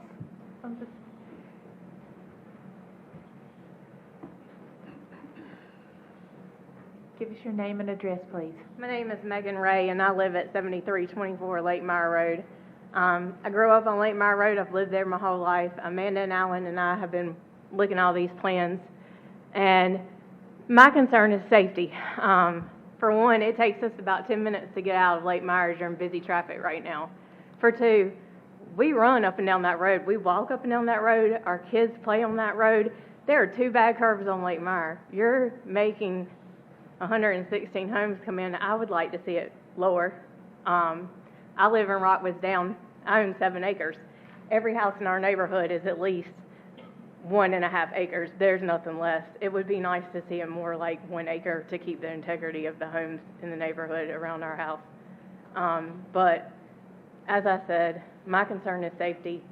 There's a curve. I go to the grooming barn that Mr. Tudor owns, and coming out of there, it's like playing Russian roulette. That curve, are y'all going to straighten that curve out? Because there's a really bad curve right there at Lake Glad, and there's been a lot of accidents there, and that's our concern. I'm not against growth. I know it's going to happen, and that's great, but I still think we can get the tax revenue with not so much density and keep our safety and our integrity. And so our concern, speaking to Amanda today, is about our kids. And I mean, they already come up and down our road like crazy, and this is just going to funnel more traffic. From Archer's Lodge, there's still traffic. How long is it going to take before this road's widened? That's another factor. I mean, I work for the Department of Agriculture. I'm all about conservation. Where's this wildlife going? Because I have numerous wrecks in front of my house with wildlife. I can't tell you how many wildlife we've had to put down because somebody hits them with a car and it tears the car up. I've had wrecks going to my horse pasture because people are flying up and down that road. So I'm concerned about the traffic that's going to be brought our way from this. I'm not against it, but I would like to see a little bit lower density, and I would like to see some changes in the safety and what they're going to do to accommodate that safety. So, thank you. Thank you. Anyone else?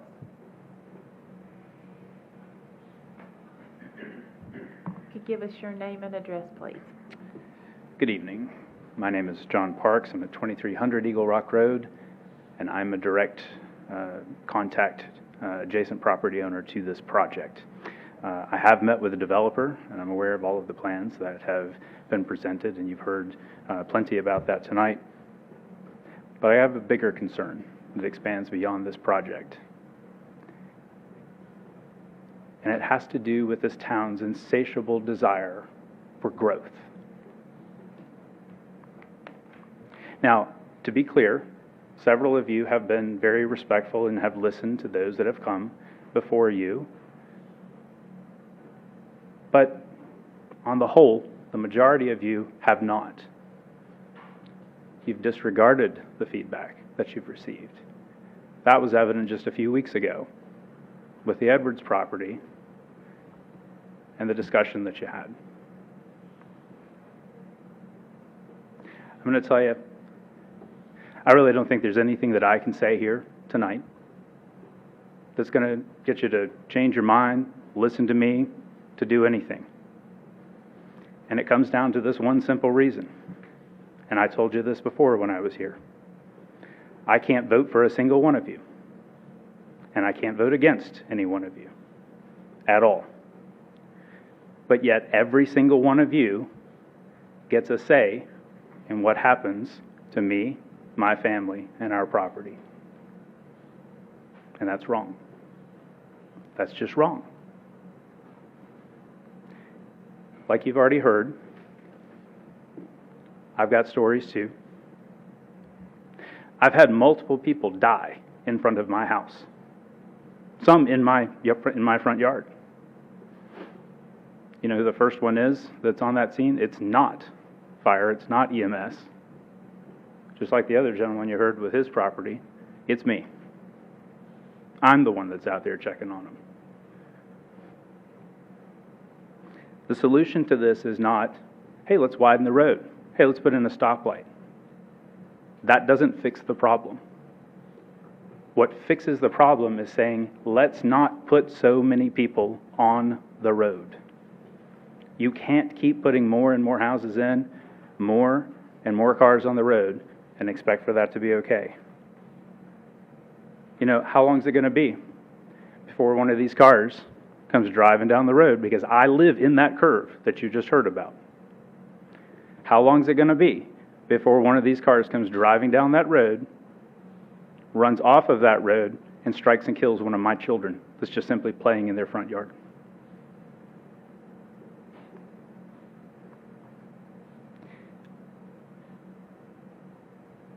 I know that I get no say in this.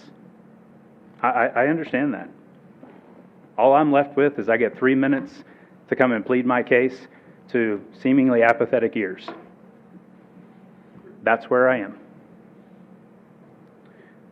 And I know that you're probably going to approve this, and you're probably going to approve a lot of other developments. Because again, this town has an insatiable desire to just grow and grow and grow. But in the process, you're destroying something. You're destroying the natural landscape. You're taking away the quiet. You're taking away the beauty of the night sky. And you're putting people that simply live one on top of the other. Now, I've been here. You know, I've come, I've listened, I've read, I've watched stuff online. And you guys are telling us we should be excited about all of this growth because of all of the things that it's going to bring. That's the epitome of a Faustian bargain. What we lose with each new development that you approve will never be regained.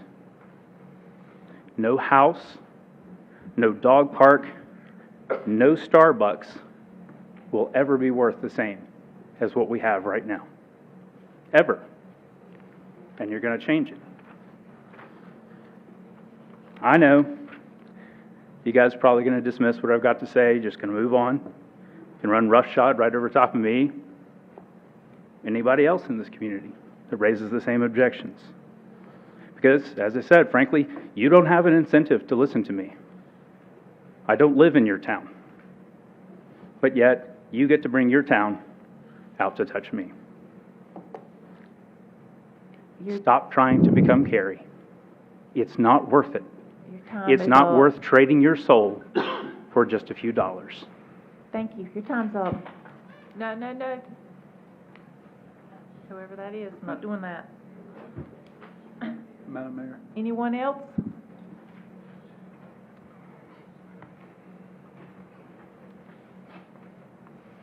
I'm Edie Nowell. I live at 1016 Lake Glad Road, and I want somebody to tell me, I've talked to several of them, where that emergency exit, does it not come right straight into Lake Glad Road?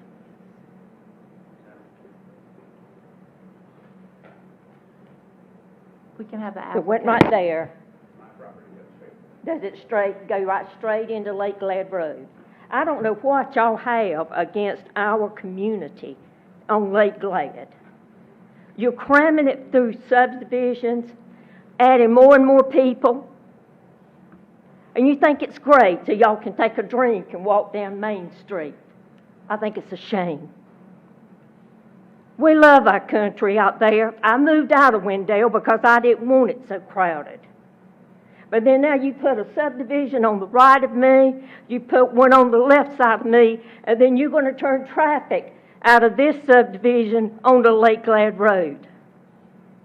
I told you before, and I say it again with the gentleman, y'all don't listen. You don't care. Because it may be money in your pocket. But I'm telling you, you're destroying the community that we have on Lake Glad Road. We like the peace and quiet. And I'm concerned about that exit. You can say it's emergency or not, but you know people are going to use it, and that's going to be an accident city waiting to happen. So go ahead. I know what the vote's going to be, but know that there are people that if we could vote, we would vote you out. And I think the law ought to be changed where the ETJ or whatever we're called have the right to vote and appoint people who will really listen to the people of Wendell and the area outside. Anyone else? there any other questions or comments from the board? Question, Madam Mayor. Yep. It's actually a question for Mr. Parks. Can you speak to you got to the portion of the conversation where you had spoken to the developers, and I think you're going to have to come back up here so that everybody can hear you. Can you speak to your thoughts on that? The conversation stopped there and you went on another direction, but that access road, can you speak to what y'all discussed and what y'all arrived at? Okay, first of all, I'd like to commend the developer and his engineer because they actually took the time to come and seek me out. And we walked the property and looked at it. So that's how I know more of what's going on. Nobody else, I mean, I don't know how in the world communication happens around here. Nobody else bothered to communicate anything else about this project, but they did come out and talk. So the answer to your question is, we walked and looked specifically at that place where the access road is called for.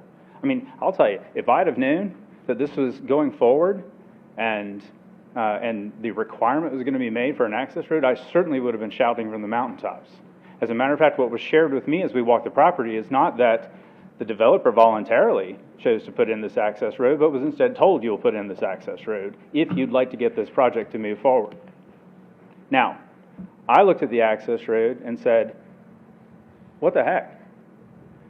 My bedroom's right there. I do not want to be listening to cars going in and out of this all the time. What they explained is there would be a bollard out at the end. Okay, that's better. But what I asked for was, I said, will you please plant actual, real native trees back in this place that had become pasture? It used to be wooded. I could actually be in my front yard and not see traffic coming down the road. Then it was cleared. Then I could see traffic coming down the road and hear it. And they graciously agreed to do that.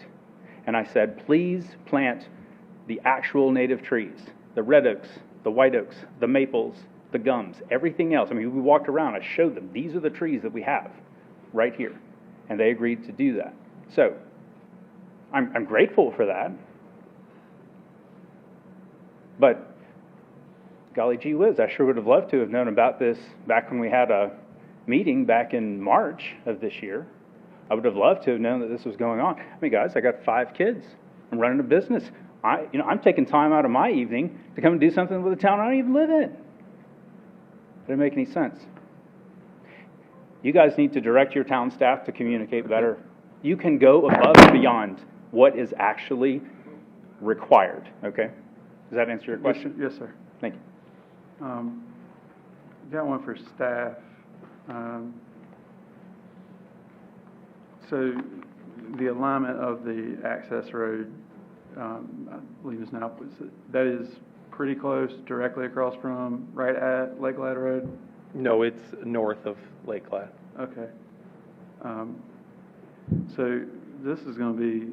and it's only used for emergency purpose, so there's bollards on both ends. Cars can't just use it because they want to. It's emergency services only. It's very similar to the one on South Hollybrook. Can you explain to folks listening what a bollard is, just in case Yeah, they don't understand what that They're means? a structure that gets put up that only gets removed when there's emergency access that has keys to it or equipment to lower the bollards. Physically blocks the road. Physically blocks the road, So yep. cars can't just go around or... Correct. Okay. Thank you, Brian.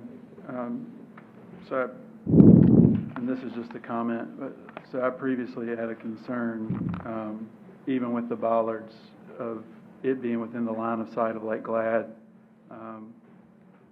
because it may look enough like a road that at night or someone continues straight across. I appreciate that that's not where it is.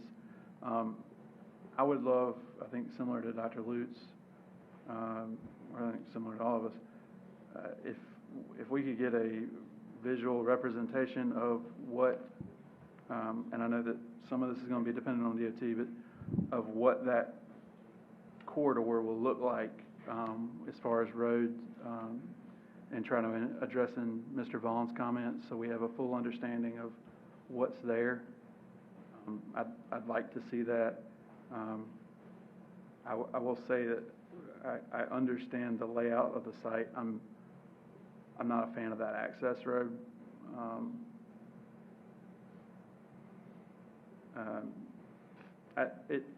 I understand why it's there the way it is, but having a better understanding of what will be along Eagle Rock Road and how would be helpful to me.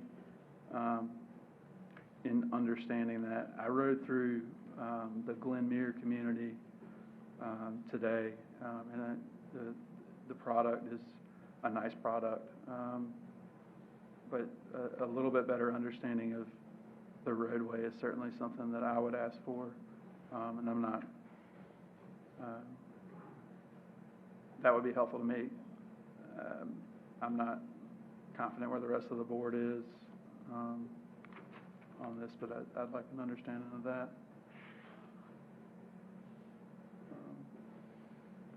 Which I imagine will take roughly 2 weeks.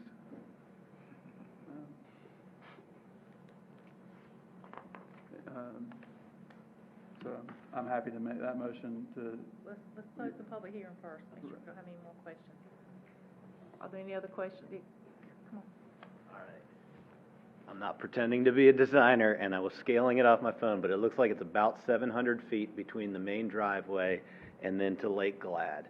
The storage alone for the 2 tapers that are required is about 200 feet.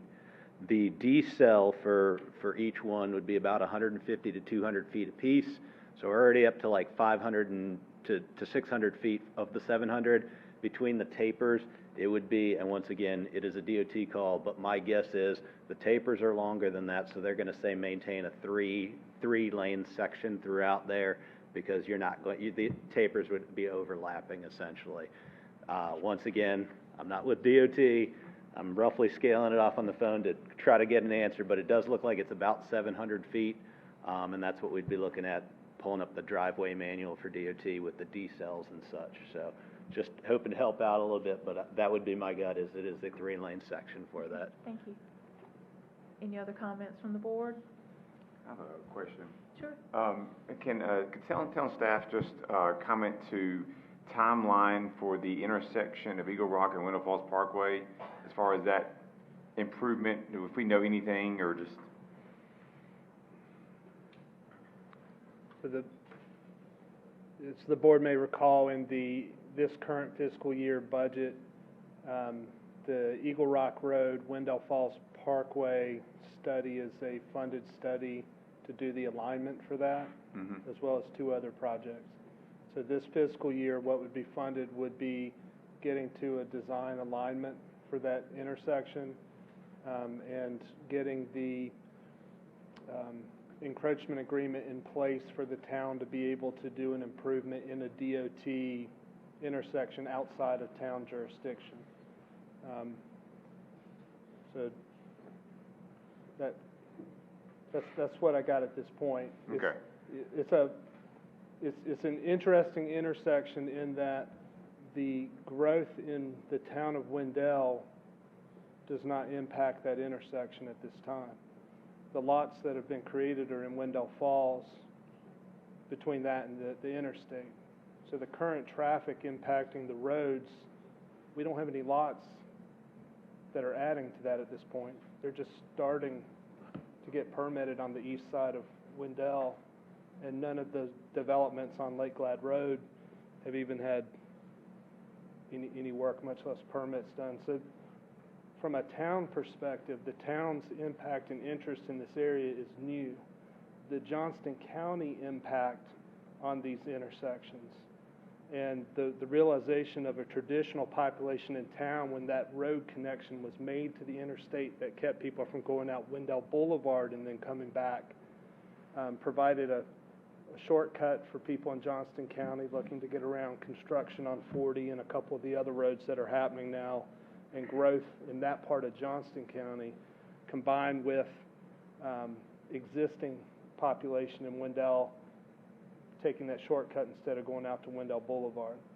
So from a response to growth standpoint, we're starting that process, but again, this is still an intersection in county jurisdiction, in our ETJ and NCDOT roads, so trying to solve a state traffic problem in response to development that we haven't contributed to this point, but understanding that approved developments moving forward will, and will participate in that.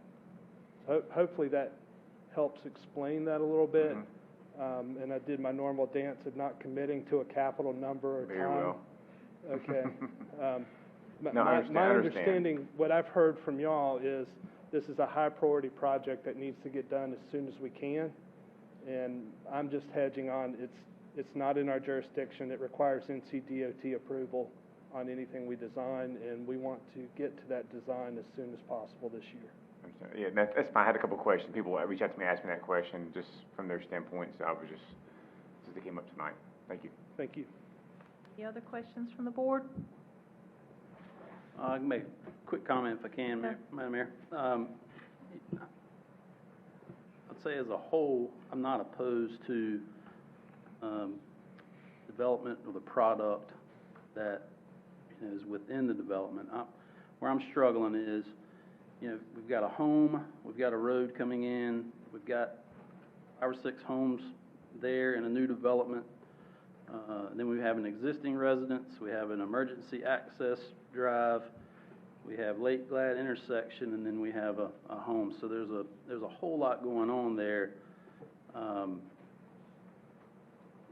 The transportation piece is troubling.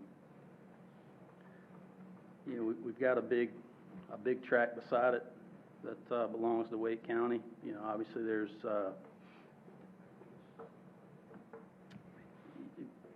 access points, I guess, for lack of a better term, but there's some real positive things happening there. And I don't know. I'm a neighborhood meeting guy, so I like to see a little more specific information from folks to show what the concerns are, the buffers.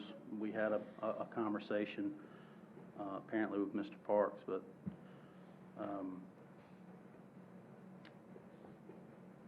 and I don't even know if I'm always a proponent for waiting if we need to clear up things. I guess I'm maybe asking this as a question: Can we get the answers necessary in a pretty short period of time rather than trying to figure it out on our phone? You've heard me say it before, so I guess I'm leaning more towards, I'm happy to push it out to the next meeting if necessary, but I've got some questions and concerns about the project as a whole. Any other comments? I have a comment too. Yes, ma'am. And mine kind of go off Commissioner Deloach's a little bit too. Again, the bill of the project it is what it is. This is a kind of a weird jigsaw puzzle piece of a property here with, like you said, individual homes kind of in the middle of it. We have an access road coming in from this one side, which, to my opinion, is close to now what I would consider probably going to be a really, thinking 10, 15 years out, of some busier intersection than it is now. And so if we have trouble now at the intersection with, the turns and the maneuvering through there, and then we add in some more homes up Lake Glad Road, I just think that's kind of a weird situation, or not so much weird, but just maybe unsafe. I've always been kind of the person who's kind of, had the same hill to stand on, where it's, I'm careful with how I use land and ETJ.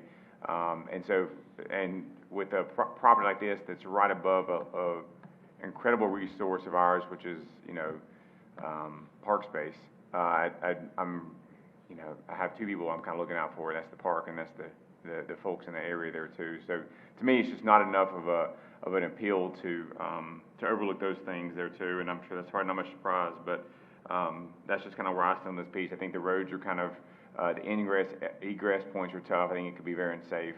I think it almost needs another point of access from a different location, from Lake Meyer or from somewhere else, where it seemed like more of a doable project. So that's my point. Thank you. Anyone else? All right, we'll close the public hearing. And do y'all wish to proceed? I would just add to the applicant, the amenities that are proposed in this and what's proposed or what exists in, for instance, Glenmere. I can't remember the last time a project was successfully passed by this board that didn't include some sort of community center, some sort of active open space. Those are things, my first piece is to understand the traffic, but I hear Dr. Lutz. What I would say is that we got all the time in the world. I'm certainly not inclined to and happy to not be the one to make a motion. I'd like to get an answer on that. I do think that in hearing what they've heard tonight, the applicant may have other thoughts, ideas. Maybe you don't. That's completely up to you. The one point of access, I appreciate the effort that went into creating a separate point of access. I just wonder what other options there are, including other points of access to the property. I would be inclined to move this to a future meeting date if that's the rest of the body feels like there's substantive questions that can be answered that may have an impact. Madam Mayor, may I address a couple of his concerns? Come up to the podium. Hi, thank you for your time tonight. My name is Mark Puryear of Carolina Development Group, and I wanted to address just a couple of questions. I know you guys have had several questions that I don't know that we adequately answered them, and I'll certainly try to do that. Maybe, reach back to Strong Rock Engineering or to Ramey Kemp to provide that. Regarding some of the transportation stuff, I wanted to make clear kind of regarding that emergency access. That is located 300 feet north of Lake Glad Road.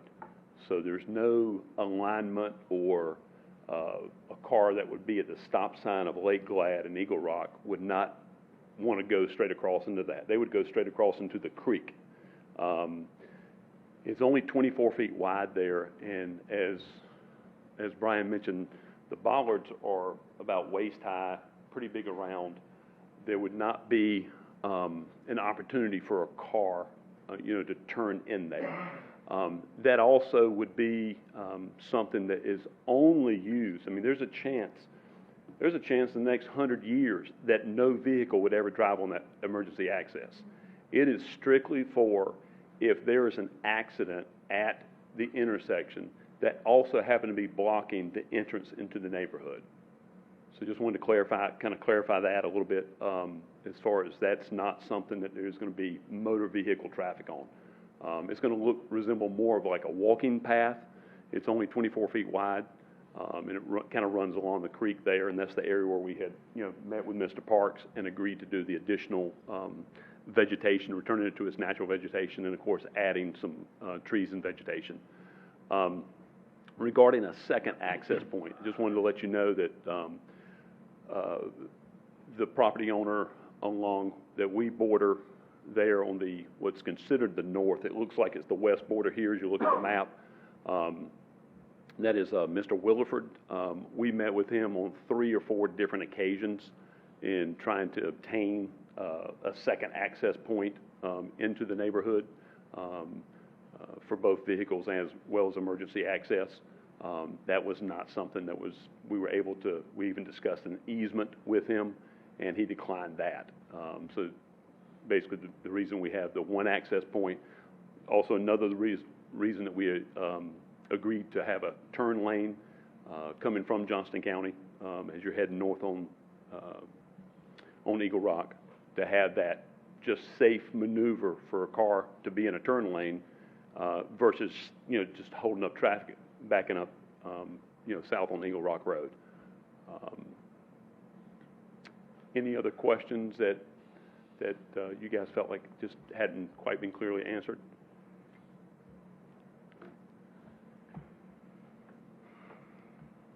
I guess not. Okay. Thank you for your time. What's your? Make a motion that we continue this item until the next board meeting.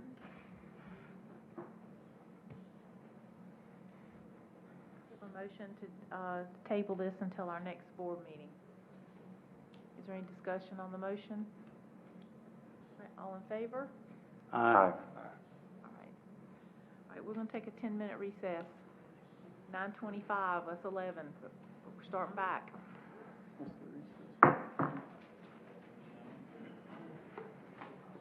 What? What are we recessing? I have received 2 requests from board members that we're going to recess at 9. So I'm recessing at 9.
There he is, he's right here. He's right here.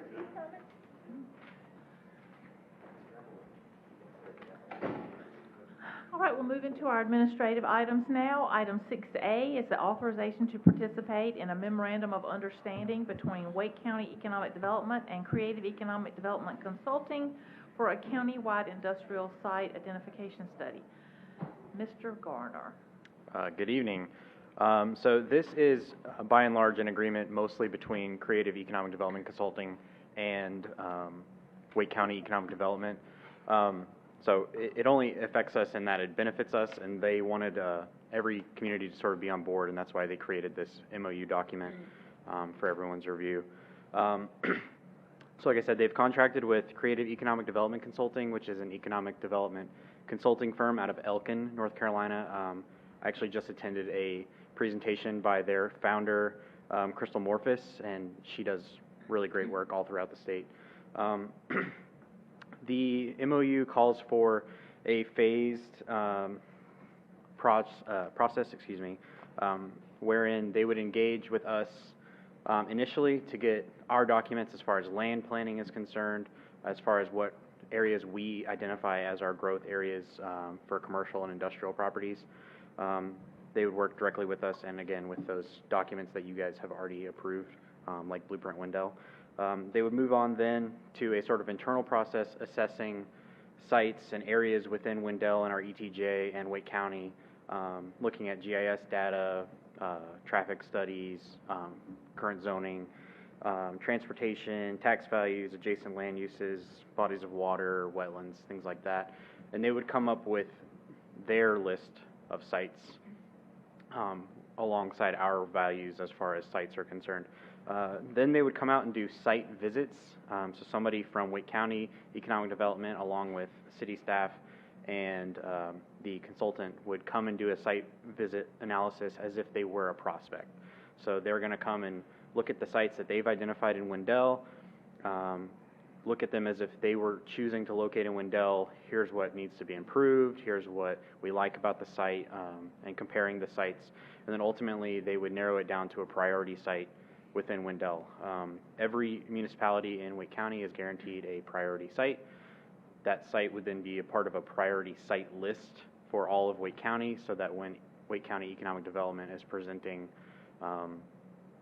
prospects with sites, you can say, this is, if you want to be in Wendell, this is the best site there for your needs. It has all these things. And then as part of their deliverable to us, at the end of this process, they would have a presentation with all their findings and all of their information that we can present to you. And they would also have some recommended next steps as far as development is concerned for those specific priority sites. The total cost to the county was around $60,000 for this, so it is only to our benefit, and at this point costs us nothing. However, their contract with Creative EDC does sort of allow us to contract for additional services if we choose to. At the end, if we wanted to do things like a conceptual site analysis of, like if we wanted to say there's going to be a 60,000 square foot Flex Tech Biotech Center on this site, they can design it, show you what it looks like, get some renderings, and then when a company comes calling, we have something to present to them. That would be at our cost and a separate agreement with Creative Economic Development Consulting. They can also do economic impact analyses for sites in Wendell that could be useful for our marketing if we chose to go that route. And just also for your information, if you had any further questions, Michael Haley and Ashley Cagle presented this document and a little bit more information to the Wake County Board of Commissioners meeting, which was August 8th. And as an aside, they specifically called out the good work that Wendell has done in their product development, so we got a shout out, which is always good. And we hosted them for a FAM tour to sort of see how Wendell has grown, look at development sites, and we've created sort of our own material for Wake County and Wendell sort of working together, and they were very impressed by that. And I think we're working really well together in partnership, and this is another good outcome of that partnership. And I'm happy to answer any questions about the process or the document or anything else. All right, any questions from the board?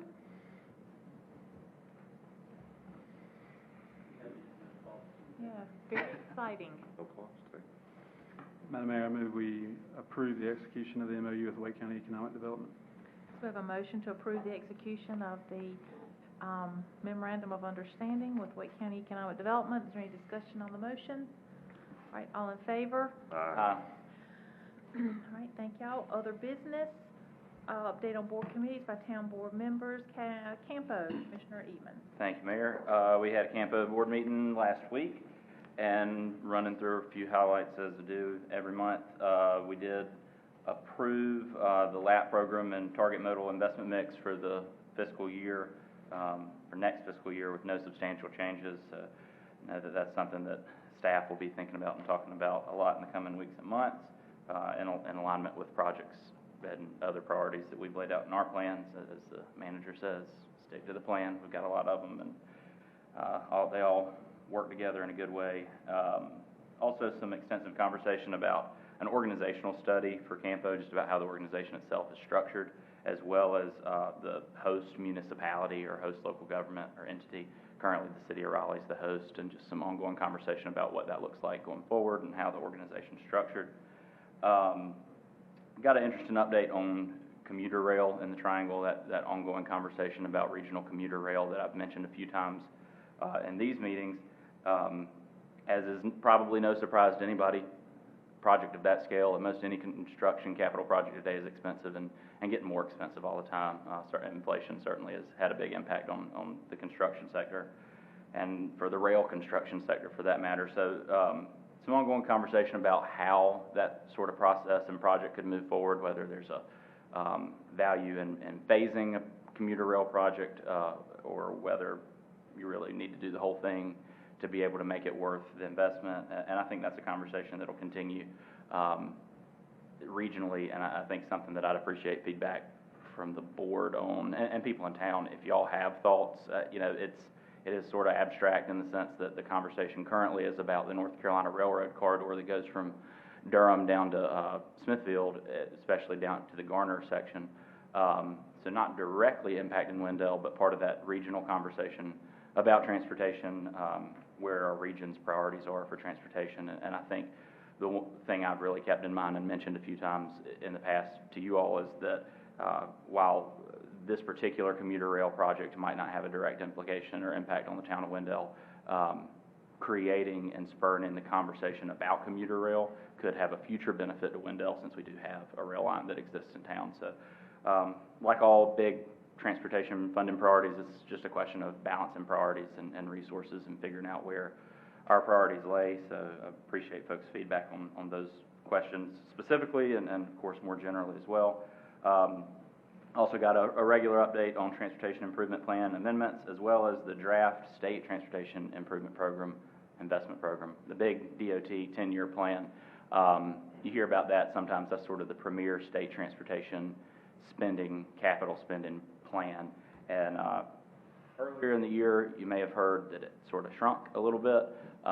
And while the growth that it currently is facing doesn't make up for all of that shrinking, there is some additional revenue that's been put into that program by the legislature and the governor when they signed the state budget earlier this year, to really put some needed resources into transportation infrastructure spending in the state. And so excited to be able to see a little bit of ground made up on that front, and certainly that's always an ongoing conversation about that statewide perspective on where to spend the money that the state has available in transportation. And the high-level summary of what the state did, though, in the budget this year is take money from sales tax and put that into transportation. A little portion of the sales tax revenue, traditionally only gas tax and sales tax on motor vehicle tax, has gone into funding our roads. So sort of connecting the way that the tax money is generated to the use, money you spend at the gas pump, money you spend when you buy a car,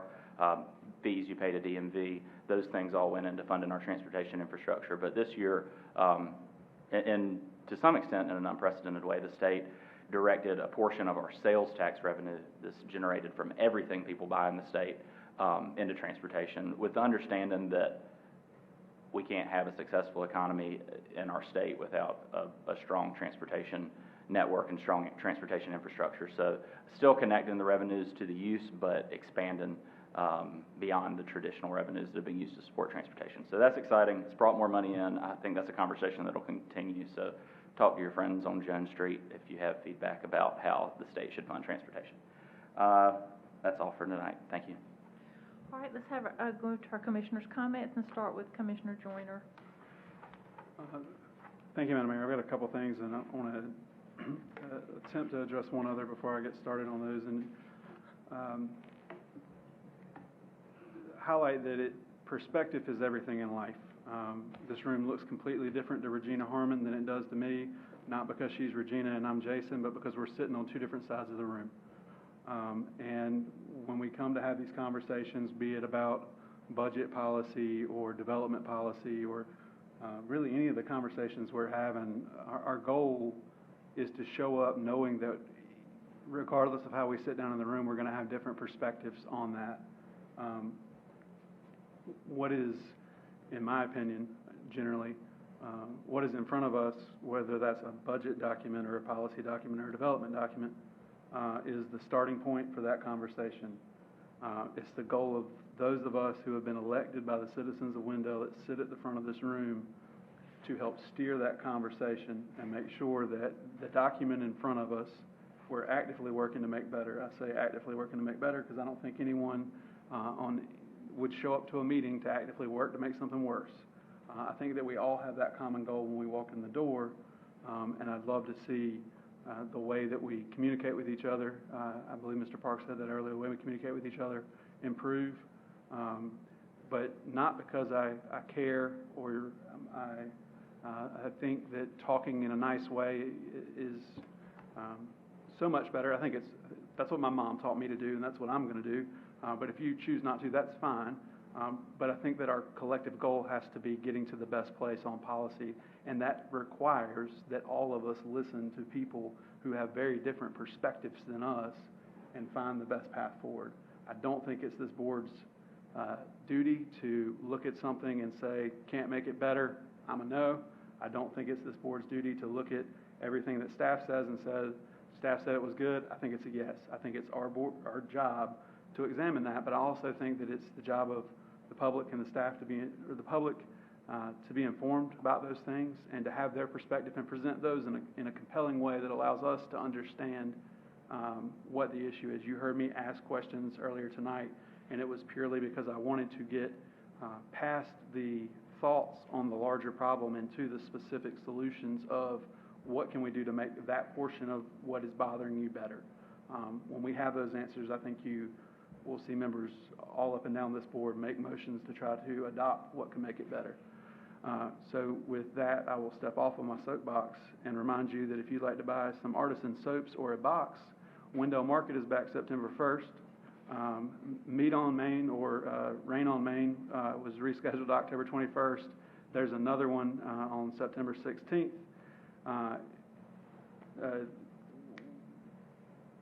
Thank you to our Public Works staff. If you've not been out, go out, take a look at the park and the trails. The Trick or Treat Trail is going to be awesome this year based on the work that they've done to improve that surface. And while doing that, also starting all of our fall sports. I want to wish a happy birthday to my seatmate, Dr. Lutz. I believe he is now well, he's Leave out numbers. He is Wiser. Wiser than he previously was. And speaking of people that hit the lottery, I would like to congratulate Commissioner Eatman, who was married weekend before last. Beautiful wedding, and beautiful bride. Just questionable life choices, but certainly happy to see you. Congrats on the wedding. Speaking of weddings, my daughter was the flower girl in that, which brings me back to the last point that I'm going to say last. All the kids are going back to school. Be careful as you're venturing out in the mornings. I love it when I hear comments about what we're doing and how we're making things better. I also understand that there's unique challenges we have. I can assure you, as a father of a 5-year-old daughter who's starting at Wendell Elementary in just a couple weeks, I have every single one of those concerns If you don't believe me, ask the manager. I call and make sure that I share those with him. Good luck to our kids going back to school. We have a great school environment. It's been awesome to see, engage with some of the teachers here recently. Looking forward to our Wendell kids having a good year, good normal year at school. Thank you, Madam Mayor.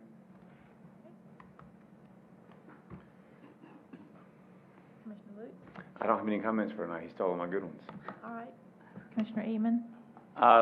Thank you, and I really don't have many other comments, except just to add one thing to Commissioner Joyner's soapbox, and I think it's a pretty valuable one, not as valuable as the ones you could buy at the Wendell Market, but still an important soapbox. Just to say, and I think this has been a hard lesson for me to learn, and I try to keep it in mind and think about it all the time. In these hard, difficult, important questions that we talk about all the time, having an opinion that's different than the one that a member of the board chooses is not the same thing as that member of the board not listening to you. And I'm saying that to myself, for other members of this board, as well as I think for everybody. And it's a lesson I think is worth keeping in mind far beyond the Wendell Town Board, as significant as we can be sometimes. Just keep in mind that folks having a different opinion doesn't mean they're not paying attention to you. It doesn't mean they're not thinking. It doesn't mean they're apathetic or disregarding your feedback or a long list of other phrases that I've heard thrown around. It means they have a different opinion, and we can talk about that, and we can argue about that, and that's important, and your feedback is really, really important. But there's a big difference between disagreeing and not caring, and I do think that everybody sitting up here cares, and everybody in this room tonight cared. I'm glad we live in a place that so many people care about what goes on here, and I know I say that a lot, so that's not a new message. But thank you all for caring and for being part of Wendell. Commissioner Tarnowski? No comment. Thank you. Commissioner Deloach? Madam Mayor, I want to say that September is almost here, which means college football season is upon us. September 3rd, there are a couple of big games going on in the state. App State will be hosting the Tar Heels, and my East Carolina University Pirates will be hosting the Wolfpack. So I will go ahead and say for the record that should the Pirates lose to the Wolfpack, I'm happy to wear red for our first meeting in September. I just hope that Commissioner Lutz, Commissioner Eatman, and Mayor, as you know, Wolfpack supporters and fans, I would love to see you wear purple. I'll bring you a box of tissues. Okay. I think you should dye your hair red too. I'm happy to wear a Sidney Lowe red blazer if anyone has a 44 regular to provide. I will not purchase one, but happy to wear one. And if Joe's going to dye his hair red, I'll wear purple socks, and we'll all call it even. The dyeing the hair will be a little troubling. It's tough to do, but anyway, go Pirates, and that's all I have. Purple pen. Right. Thank you. My dad was a big East Carolina fan. I just pick on you. I love him, by the way. Yeah. you what? I love him. Yeah, well, that'd be a good conversation. I am a member of the Imagine Wake Alliance, and we meet quarterly, and it's a regional group of folks that was put together. I was not part of putting it together, but I was asked to participate. And we have a big discussion once a quarter about different things. The last one was about education, and so we had Dr. Scott Rawls there, and he, if you recall, I was bragging about him having so many wonderful things to say about Wake Tech and Wendell. And so this time we had a conversation. This wasn't really so much a presentation as it was he led a discussion. If you know him, you kind of understand. It was Joe Malazzo from the Regional Transportation Alliance.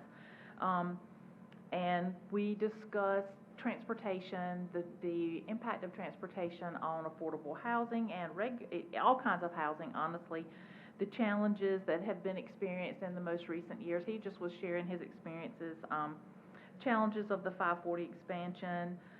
He shared the letsgetmoving.org and encouraged everyone to take a look at that to see how things are going on with transportation on that. He also discussed the bus rapid transit in Raleigh and how Wake County, Commissioner Vicki Adams was there this particular meeting.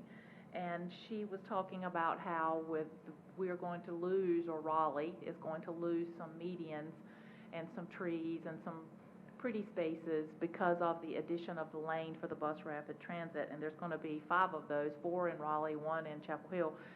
So to combat that, Wake County is doing some additional landscaping and planting and things like that in the off-ramps around Raleigh and around Wake County, but predominantly Raleigh, the city of Oaks, and things to kind of make up for the loss of, it's nice when you lose a pretty spot to put a pretty spot back. I guess that's the gist of that. But we did discuss that. We discussed transportation and the connections that to housing, the availability to housing, why things grow where they do, and stuff like that. It was a really great conversation. I particularly enjoyed this one.